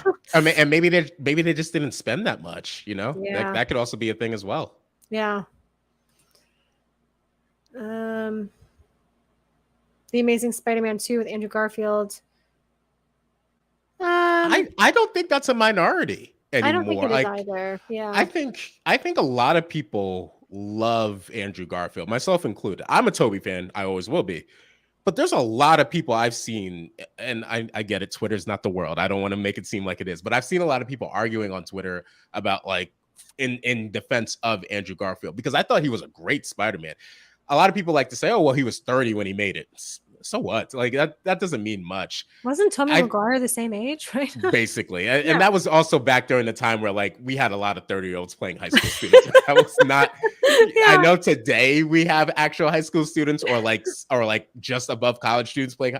Back then, it was very very common. See Gabrielle Union and Bring It On. She was 30 when she did that movie. Like it's just a thing that happens or happened. It doesn't happen that much. Tom Holland, he gets a good benefit of the doubt. And I love Tom Holland, but he gets a good benefit of the doubt because he got to join the MCU during its Yeah. heyday Yeah. with the Russos kind of in charge of his character. Like he was, like he was always going to get that love. Always. Yes. I So, can't yeah. believe he's quit. He actually finally officially said, I guess, that he's no longer going to be doing Spider-Man. I just saw that article. I think it was this week. I don't believe him. I don't believe it either. I know that his big goal, he keeps saying he wants to settle down with Zendaya and have kids and all of that and quit I don't acting. believe that's going to last either. And No. I don't mean to be a cynic, but I'm sorry. Zendaya is a queen, killing it right now, and she has every opportunity in that she could ever ask for as any acting role. I think she's a phenomenal actor, and I think she's very likable. She's a superstar. So I just don't see that happening. And he is too, though. That. And that's the thing. Like they both are. I think she might be a little bit. I might get killed for this. I think she might be a little bit bigger of a star than he is. No, you're right. I think 100%, I think he's a star from Spider-Man for sure. Yeah. But I think to me, somebody once said this to me. I don't know how you might feel. Somebody once told me that Zendaya is going to be the next Zoe Saldana. And I kind of thought about it. I was like, no. But then I was like, well, she's only like 25 or 26. And you're like, there's time. And she's already been in like a big franchise here and another big franchise there. And you're like, maybe. I don't know if the acting chops are on the same level, but I could kind of see it. I mean, I think they're both great actresses. That's a really interesting statement to make. Because yeah, it was. Zoe Saldana did the franchise thing in her later years. Right. Right. Whereas Zendaya did it really early on. I mean, it is just Spider-Man, but Euphoria, I think, doesn't really. I mean, it's a no. Euphoria is like a big show though. Like people know her from that. A lot of people know her from Euphoria before anything else. And then you have but then she's been in like other movies that were good. She was in obviously she was in Dune. She was in The Greatest Showman. Yeah. And it's like you could just see her being around. Yes. Now, I've also heard somebody else say, not the Zoe Saldana, but more of like a Thandie Newton, where she was just always around. And I'm like, all right, maybe. It's hard to compare actresses to other actresses sometimes because times shift and change and opportunities shift and change, and it's just not going to be the same. But I always thought that was pretty interesting. But yeah, that's fair. But also, she's like 25 and Tom Holland's like 26 or 27. Like, come on. You're not settling down. You're not getting.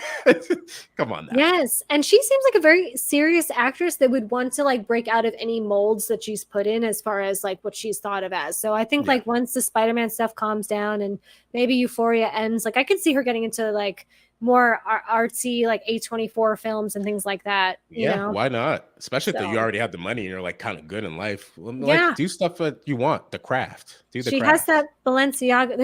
There's a Balenciaga ad that comes on YouTube all the time for me. And at first it used to come on and it was Zendaya and Anne Hathaway. And they were like dancing around. Oh, I've seen it. Yeah. And every time I watched that ad, I thought to myself, those two wouldn't be friends. Like, I just kept thinking that. And then I saw it the other day and they took Anne Hathaway out and it was just her. And it was the same ad length and the same ad time. And it was just her dancing around in the hotel.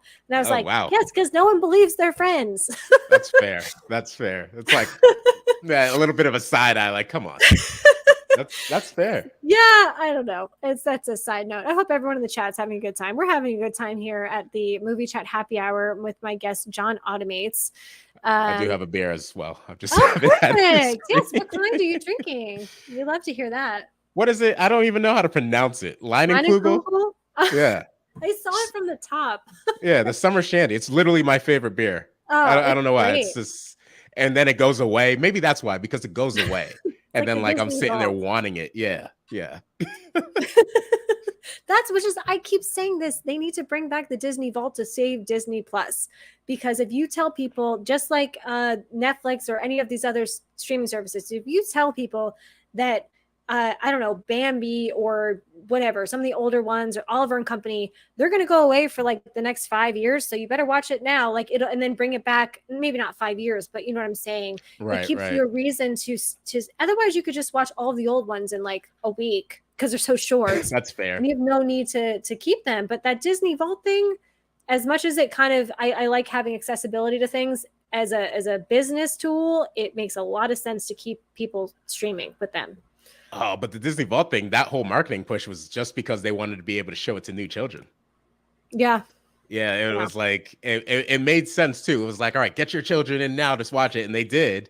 And then, or at the first time they brought it out was get your children or buy the videos, right? Buy the Mm-hmm. DVDs and stuff. Yeah. Um, and then I think it was like, oh yeah, we want to save it for the next generation of children, so they would hold it for like a 3 to 5 year period, and then it would come out and it's fresh. And now it's like maybe Sally didn't have a daughter before, but now she does, and like it's like her 3 year old. It's like, oh, I got to bring it. It was smart. Yes. It was very smart. It is smart. And if you see, like, Netflix will have certain films, Mhm. and then they'll always do those articles you always see online. They'll be like, what's leaving Netflix and what's coming in. And that keeps people always interested on what That's they're fair. Mhm. showing. So I think I wouldn't be surprised if they brought that back, if they start to realize like that the streaming money is I mean, it's a problem to begin with, but you know what I mean. Yeah. Okay. I personally believe Spider-Man is the best Marvel comic fictional character made by Stan Lee. I know it may be a bold statement to make. I don't think that's a bold statement. I think Stanley might have even said that before. I talked about this with Bone Bridger, and I've talked about this with some other people as well. Spider-Man is the greatest Marvel. I'm not going to say hero because I think DC has the better marketability for their heroes, but Spider-Man is the greatest Marvel hero ever, I think, opinion only, just because he's relatable. He's the most relatable by far. Yeah. And I remember there was a Stan Lee quote, and somebody might even know it. Stan Lee, he was just like, Peter Parker can't pay his rent. And like that's relatable. You know what I'm saying? Like it's like a weird thing. It's like, huh, Yeah. like I don't have any money either. It's like one of those types of things. Or I'm struggling with, like, he struggles with life, especially like if you go through some of the old Spider-Man cartoons. I think that was one of the best things Tobey Maguire's Spider-Man showcased. This man was living in a tiny studio apartment that wasn't even like a nice one. And you remember he had the neighbor and he couldn't pay his rent and they'd be knocking. Yes. So you're like, relatable. Even if you're doing well in life, you might remember a time where like you had some kind of struggle or whatever. It 100%. makes a lot of sense. I think It he makes so much realized that. sense. I don't know who else could top him. Wolverine was very popular. Yeah. And obviously we saw he got his own movies and stuff like that. The X-Men as a group were very popular. Hulk was popular, but never really. Yeah, I don't know. I think that's correct. I don't think that's a bold statement. No, I agree. I 100% agree with you. The first four Avengers films. Well, Aren't there only four? let me think. Well, is Unless this you want to including the Civil last War. two? So yeah. Well, Well, yeah, I Civil War guess is not really an Avengers film, but everybody says it is. But I so. I guess mean, it's or just in general. If it's just in general, then I think one is great, two is underrated, Infinity War is the best, and Endgame is okay. Personally, no. me. That's a fair uh, thing to say. I actually really I haven't rewatched Infinity War in a really long time, and I feel like it really deserves a rewatch on my end. But thank you, Emmett, for asking the Yeah. question. And we talked about this before too. Like Ultron is a really underrated villain. Yeah. And I think they could have done a little bit some things a little bit differently. But I think you even mentioned like James Spader was like great in the role, and it's. I think a lot of people have more appreciation for Ultron as we've gone along. And I've seen some of those YouTube edit videos where people will like make like cool edits about like what happened in the film. And you start to realize, like, man, Ultron was like really good character, and some of the lines and dialogue were really good, but then some Yeah. weren't. So yeah, No, I'm a big fan of Ultron as a villain. And I think they were going to do like a kind of like a robot wars thing, but that just never really panned yeah. out. But But maybe they'll. I think you guys were even saying like you think like they'll probably revisit the whole Ultron idea moving forward if they're smart. Um, with They you know, they can. Ultron is a what if did a good job of showcasing how good and how powerful Ultron could be. And Avengers, I bet you Avengers wish they had Ultron in Kang's place instead of Kang right now. But you know, it's oh one of those yeah, types of things. So yeah. it's interesting though. I is that Hannah, with Elle Fanning or is that a different actress? I always confuse it. uh, I can just look this up really quick. I remember this was a yeah, big movie. I can see like literally see the poster. Saoirse Ronan. Okay, so it's Saoirse Ronan and Kate Blanchett. okay. Um, Because the only Hannah I know is the Assassin movie. Oh wait, is that what you're pulling up? No. yeah. Okay, So yeah, okay, yeah, yeah, yeah, I yeah. never saw it. I heard pretty good things. I liked it. I liked it. It's like a 2 hour movie. It's a quick thing. It's not gonna stay in your mind, but it's not bad. It reminds me Okay. of the Elizabeth Mary Winstead was also in a movie that kind of reminded me of that, where she was like an assassin or something Oh, along those lines. okay. There's a lot of movies like that that kind of you just go. Not Lawrence, Jennifer Lopez was in a movie on Netflix, Mother, and that's kind of like one of those as well, where it's just like a quick little action like quick action junkie movie.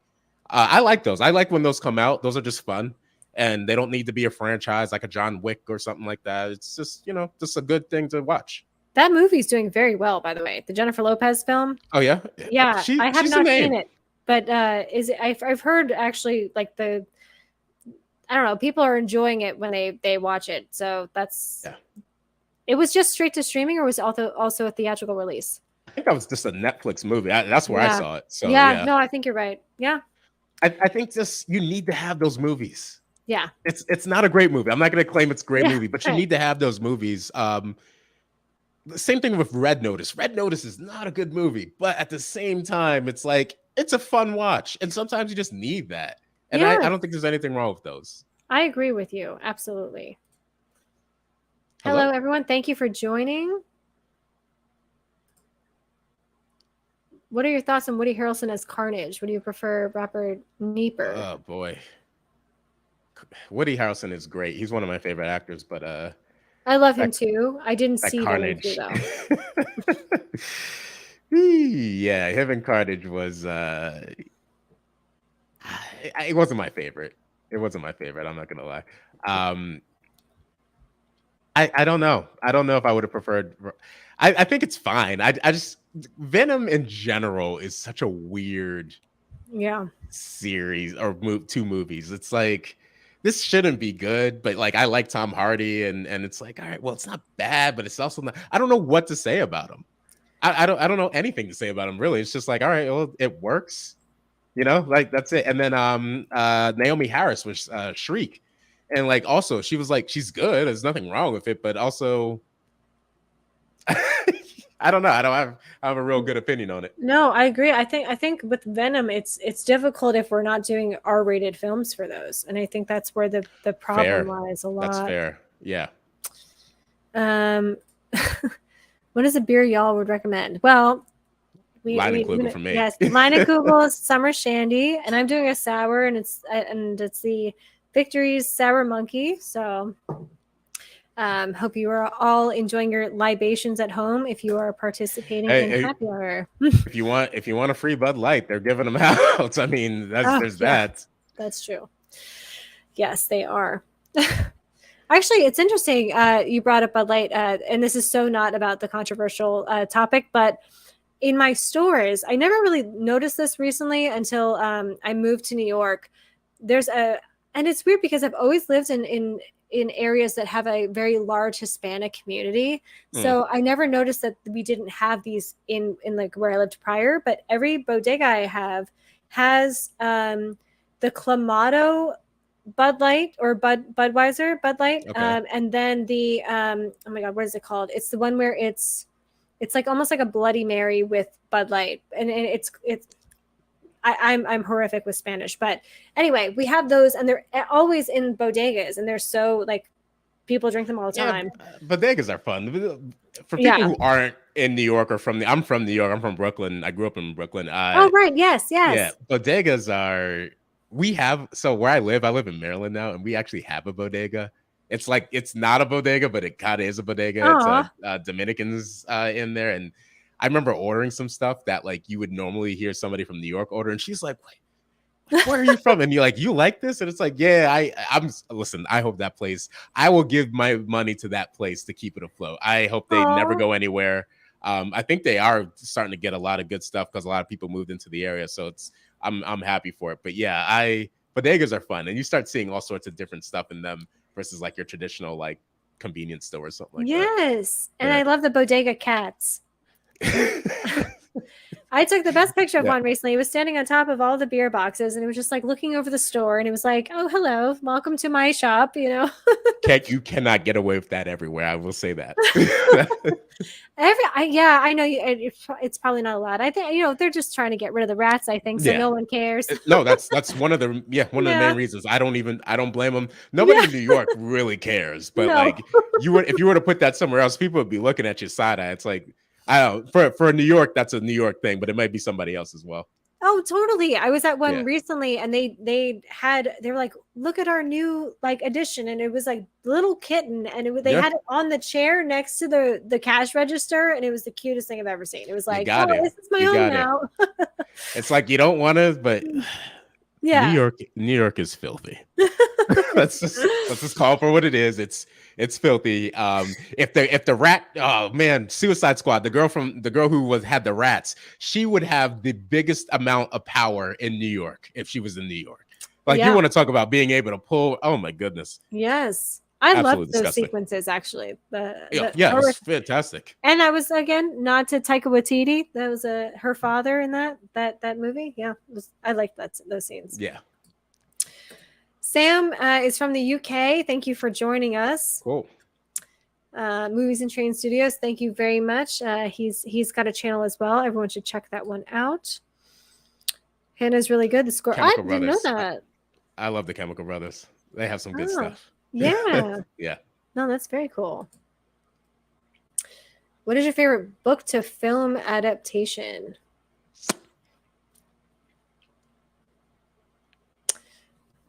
Huh. I feel like if I say mine, people are gonna hate it. Harry Potter. His mine would be like this. Oh, would we count that? Because that's like more of I a mean, it's graphic a novel, graphic or novel. That's why I feel like it doesn't work. so like I hate a lot of films. Aragon is one of my favorite books. Hated the movie. Mm. The Gray Man is also one of my favorite books. Hated the movie. Harry Potter, like it really might be one of those. It's a great adaptation, so I think Yeah. it's the most well done. I agree with that 100%. I never read The Hunger Games, but I did like them. No, I didn't like that movie. You didn't like it? Oh, what am I saying? Lord of the Rings. Oh, okay. There we go. I was like really sitting there. Like I know there's one Lord of the Rings for sure. Yeah. Yeah. Okay. Yeah, that definitely makes sense. I was like Some sitting of there, these like I know there's questions are just something. like they're definitely there, but also someone from the UK. Hello, hope you're both doing well. Thank you. Thank you. Love to see the Flash. Oh boy, yes we are. We're off to see Hell that this weekend as yes. well. I can't say long. That's okay. That's totally okay. Greetings from Ohio. Thank you for Greetings. joining. Yeah. Okay, B's from Brooklyn. So he lives in Kansas City now, but I'm sure he'd love to know where you used to live. Yeah. I'm also from Flatbush. Oh my god, that's Yeah. so cool. Oh well, you guys have to become friends. Yes. So the thing that's like interesting is Brooklyn, and he probably remembers this. Brooklyn now isn't Brooklyn, and he knows what I'm talking. Like people who are from New York City specifically, and like maybe moved someplace else and might have gone back. It is not the same place. Like not even remotely. I'm talking like Brooklyn went from what you might see in a Jay-Z Biggie video to like what you might see on like a Miley Cyrus video or something like that. Like it got so I don't even like using the word hipster, but it got so hipster, like it was crazy. And then the pricing went up, and then the arena came in, and it just got like, oh my goodness. Where I used to live in Brooklyn now is considered luxury apartments, and I promise you, they're not luxury apartments. Yeah. it's, Wow. it's- Yeah. yeah, it is a very weird place. There's some stuff that's still like there. Mhm. Sears, there was a Sears. I live near Sears Heating and Air Conditioning off of Bedford Ave, and that was like, I think that still might be there, right? And the building is old and things like that, but Wow. yeah, it's different. It's different now, and they're trying to make Brooklyn into like this weird like pseudo Manhattan a little bit, and I don't know. I don't like that it drove a lot of people out either, because that ended up creating this weird like, well, now we're gonna take this place and make it expensive, but not really change anything, and also you can't afford to live here anymore. And so a lot of the places are more expensive than Manhattan in Brooklyn. You Yeah, know, like usually it was kind of like, okay, people that wanted to start a family and right, right. You expand could a do little it in bit, then Brooklyn they and moved to Queens. Brooklyn. Yeah, Brooklyn or Queens, yeah. And now yeah. it's like Brooklyn is more expensive than Manhattan, which is insane. But Doesn't make any sense. Makes no yeah. sense. I hate that. I hate that. This is Mega Mike the Movie Man. I am going to be on his stream this evening. We are going to be talking about The Flash. We're doing a pregame. And then next week we'll be doing a post game. So thank you so much for joining us Nice. for our stream. Yeah. Um, I love Watchmen. Yeah, Yeah, I it's a do good too. adaptation. Yeah, I really do. I know it gets a lot of hate for the way they didn't include the squid at the end and they changed the ending. But like it kind of could have become ridiculous as a film adaptation to have the squid thing. I don't know. it got its point across in terms of Yeah. like everything it was trying to say, and I think that Hmm. was the more important thing. My biggest disappointment is that the HBO series was not Uh renewed. I loved yeah, that series. yeah. Oh, I think it got a lot of hate as well, and I remember that, but it did well. I think it just didn't get a chance to explore, and I think that kind of story that they were trying to tell needed a couple more seasons. Also, I love mm, Regina King, so there's that. I do too. Yeah. Yes. Oh, let's see. That's a good point. Oh, Yeah. okay. Little raw doll action. I forget that that's a book. I forget Yeah. that's a book. That's fair. All right, I would agree with that as well. Matilda is a great movie. Cool. Watchmen was a good adaptation. I think Zach did the A best he lot could. of people Yeah. say that. A lot of people Oh, say that. A lot of people think that's like still one of the better like renditions of like what he can do. yes. And I know a lot of people don't like it, but I actually really like the soundtrack and I like the Oh, score, yeah. the music choices he used. To me, it was a very Kubrick inspired choice of certain songs per certain scenes. Like it is that almost Yeah. irony or that song you wouldn't necessarily choose. It seems too obvious. Like Yeah. I really enjoyed what he did with that. Also, that was the first time I heard the Smashing Pumpkins song. Oh, yeah, The yeah, beginning is the end, everything at the beginning is the end, something like that. So, yes, yes. I love that movie. So yeah. yes, it ain't the same place. Not the No. same place, not even remotely. I am John Automates, and thank Yes, you. I John appreciate that. automates. Yes, and we decided on this a little bit last minute, so I'm going to absolutely put his information in the description as soon as this ends. Or I can probably figure out how to. I guess I could edit it live. I should probably just do that too. I'll like Uh, take a moment while you're actually talking. Like maybe if you're talking about whatever something. works for you. Yeah, no, I But because I want yes, everyone to subscribe. John automates. Uh, and actually, I guess yeah. So this is the thing too. So like, if I show a comment and then I get rid of it, then our names come up. So I have to be more oh, mindful of that. So like, I should fair. like not just keep a thing up here for hours at a time. Bedford and Beverly. I was closer to Yeah, Brooklyn College, almost same my hood. my mom taught at Brooklyn College. Oh wow. It's yeah, it's weird. New York in general is like, and you're there, so you know, like it's a great place, but it's struggling now to try and create this new identity from what it used to be. I think, and Yeah, you end up with this weird like, well, what is New York really? And then meanwhile, you have all these other cities around the U.S. I think L.A. is going through this too. where like you have all these other cities in the US that are popping up and everybody's like, I'm going there. And like good example, Seattle, Houston, Atlanta, Yeah. Nashville. Like people are going to these other places, and companies are going to these other places as well. And they're saying like, forget it, I don't want to pay these taxes, and the vibe's not the same, and the people aren't the same, and they're up and leaving. It's a Yeah. interesting thing.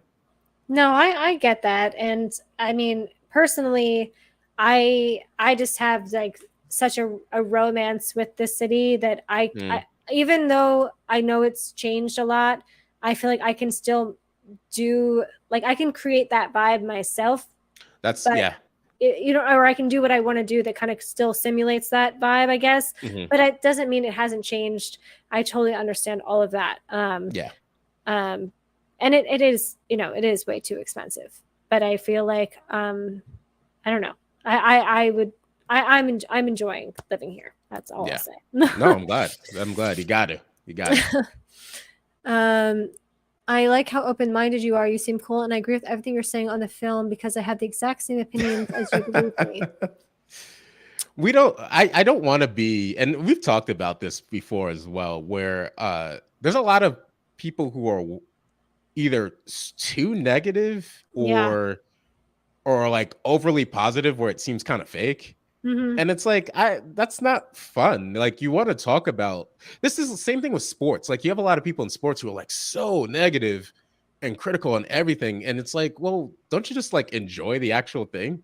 Or if you want to be critical about it, like, all right, yeah, you know what, didn't do well that time, but then like then harping on it, it gets to be too much. I don't think that's as good of a conversation. And then it becomes kind of weird. It's like, all right, it's sometimes you don't like something, sometimes it's not for you, right? Or sometimes you do like something, somebody else doesn't. It's like, it's all right. It happens. It happens. No, I love that. And people do experience every movie they watch differently Right. from everyone's different own unique experiences, among other things. You know, I mean, there's definitely a handful of times where we can all agree on something being bad or something being Right. really Right. good. But like, you know, sometimes things speak to different people differently, and that's okay. And that's you know, as someone early in the chat said they loved I think it might have been Transformers and or like another movie that had gotten pretty bad reviews, and I said Hmm. like that's a rare opinion, but like if it spoke to you, that's, you know, I'm not gonna, you know, I because I've been criticized before for certain things that I enjoyed, so Yeah. We you all know, have them. We yeah. all have them. Yeah, So, yeah, like, yeah. yeah, exactly. Bagface showed up. He's a great YouTuber, new to the scene. I streamed with him last weekend, not this past weekend, but last weekend on Little Platoon. Really great time. Holes is the best Nice. book to movie adaptation. I'll stand by it forever. I That's okay. I mean, I also forgot about that. Shia LaBeouf, Yeah. Patricia Arquette is in that one too, right? Yes. Yeah. Yeah. John Boyd is in that. Yeah, all right, that's fair. Matilda Holes, like people bringing up books. I'm sure there's a lot that I forgot. Lord of the Rings was just one of those where it's like I read it. I remember reading it, and I think I read it like right before the movie came out, like back in 2001 or two or something like that. And then all the same thing with Harry Potter, ironically. And then seeing it, I was like, oh wow, this is a good transition for me. Like, you know what the funny thing about that is though? When I saw Lord of the Rings, that was if I'm correct.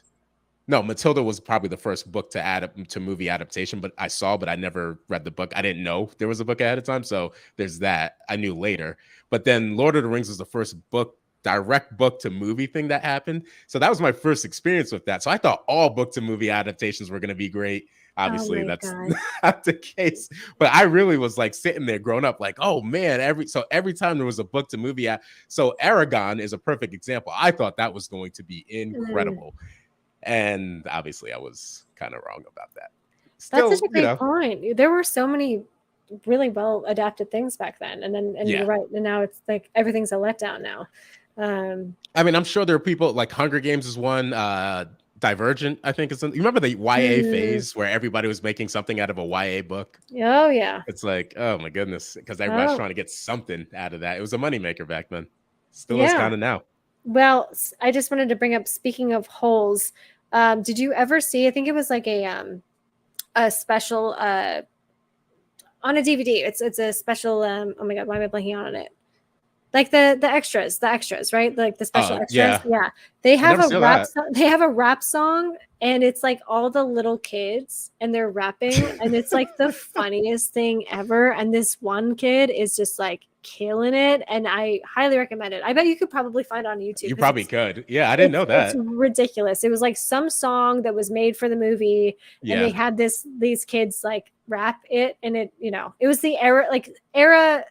This happened a couple times in that era, but where they were really trying to push like hip hop being super cool and like being like, oh, like Super, super everything is going to general. be yes, Yeah. yes, yes. So Yeah. everything was a hip hop song to be like cool with the kids and stuff. And so Yeah. yes, I would love for you to check that out at some point. I I think will it's like check that out. behind the scenes. Yeah, they're like in the recording studio, and I this little kid, I he's like, "Woo!"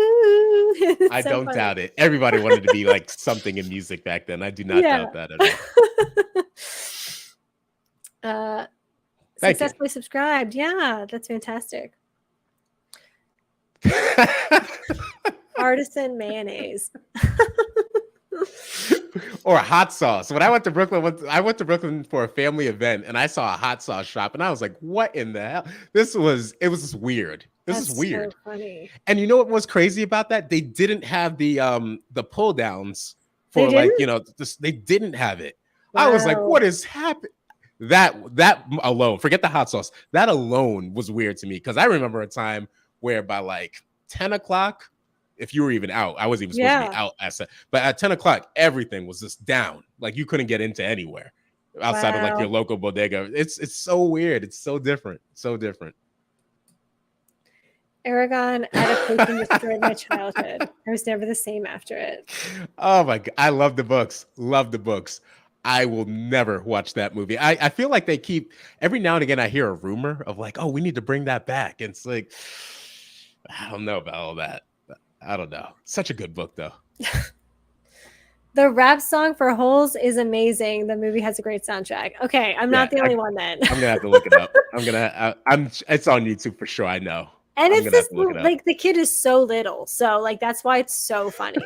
So that's besides the point. But at this point, I think we're gonna close the happy hour. It's been a nice 2 hours with everyone in the chat, and it's been a lovely hour with you, John. Of course, of Thank you so course. much for joining. I would love for you to tell everyone that's watching anything that's coming up on your channel or anything about your channel that you'd like people to know and where to find you. Sure, yeah. My channel is John Automates. I do a lot of stuff talking about I don't do movie reviews or anything like that. I've had people ask me that. More so I talk about like decisions that are made and why they may have been made and how that affects things or how that affects us as consumers.